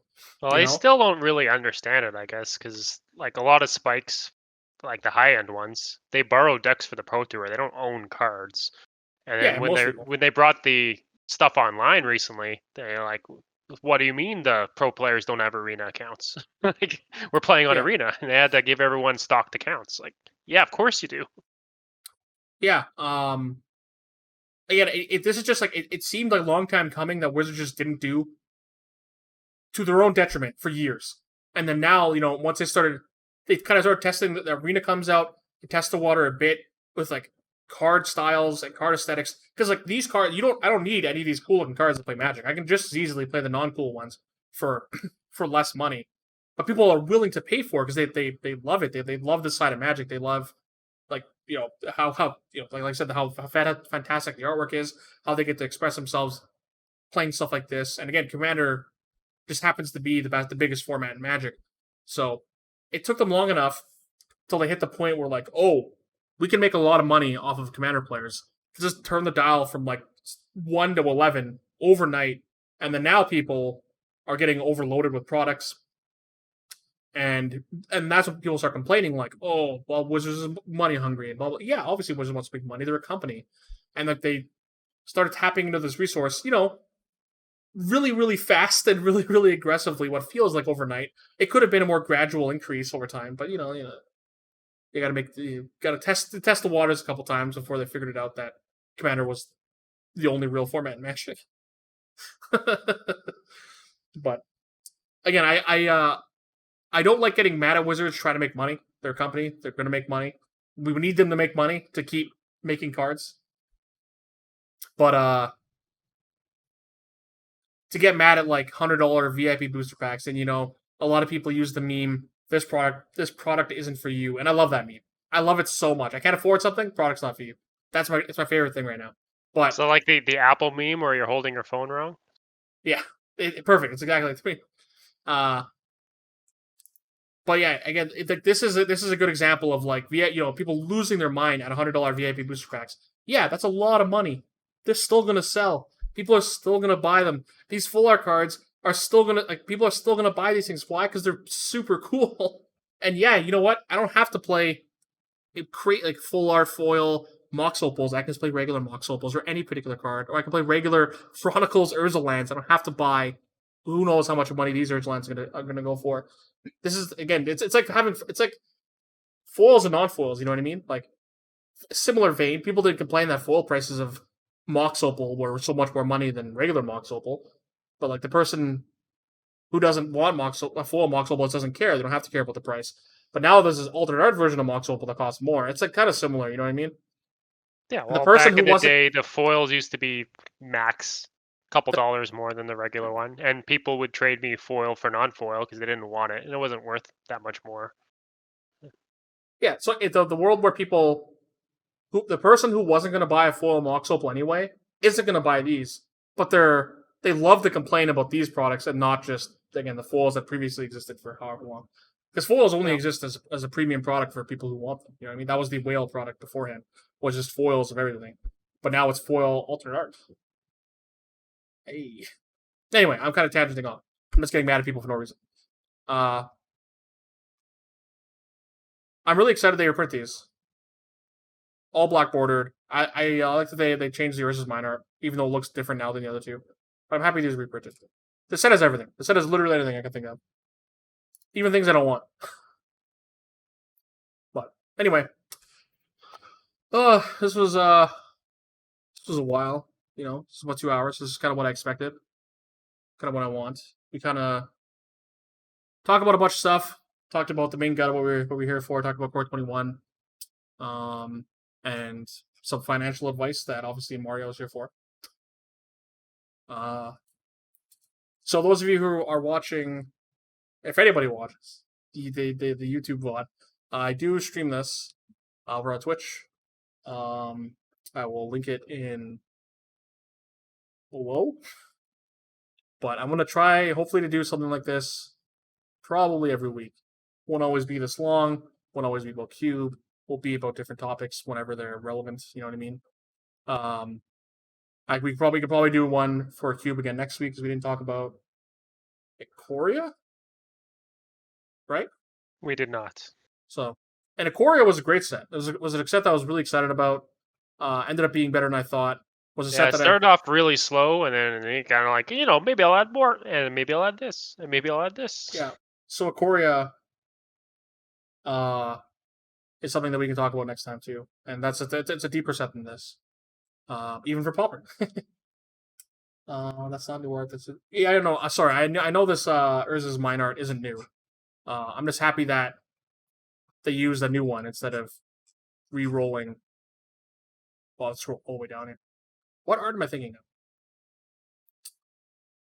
Yeah, so they only used this art for 9th, right? That was like the only time they used this artwork. I'm pretty sure. I'm happy they used that art, is what I'm saying, instead of just going back to the art, is what I'm saying. Yeah, it was only used in 9th. It only exists the whiteboard. I guess you can get foil ones. Does Urza's Mine have the most different arts? Because it also got a new art in 8th edition, actually, now that I'm thinking about it. Oh, apparently also has a... Okay, one second. I'm gonna... Whoop. You can see what I'm seeing here. There's this one that exists. I've never seen this in my life. Like, what is this? It's What are definitely these? a moto card. Yeah, what are these, like, the metal spider things climbing up the... Anyway. So I've never seen this art in my That's how you mine, right? life. And I didn't realize that this art, the 8th edition art, was also unique. This art's good too, actually. Does Urza's Mine just have the most arts? Urza's Power. Oh no, it got new art for 8th. They didn't give a new art. What is this? That's weird. These Moto ones are weird looking.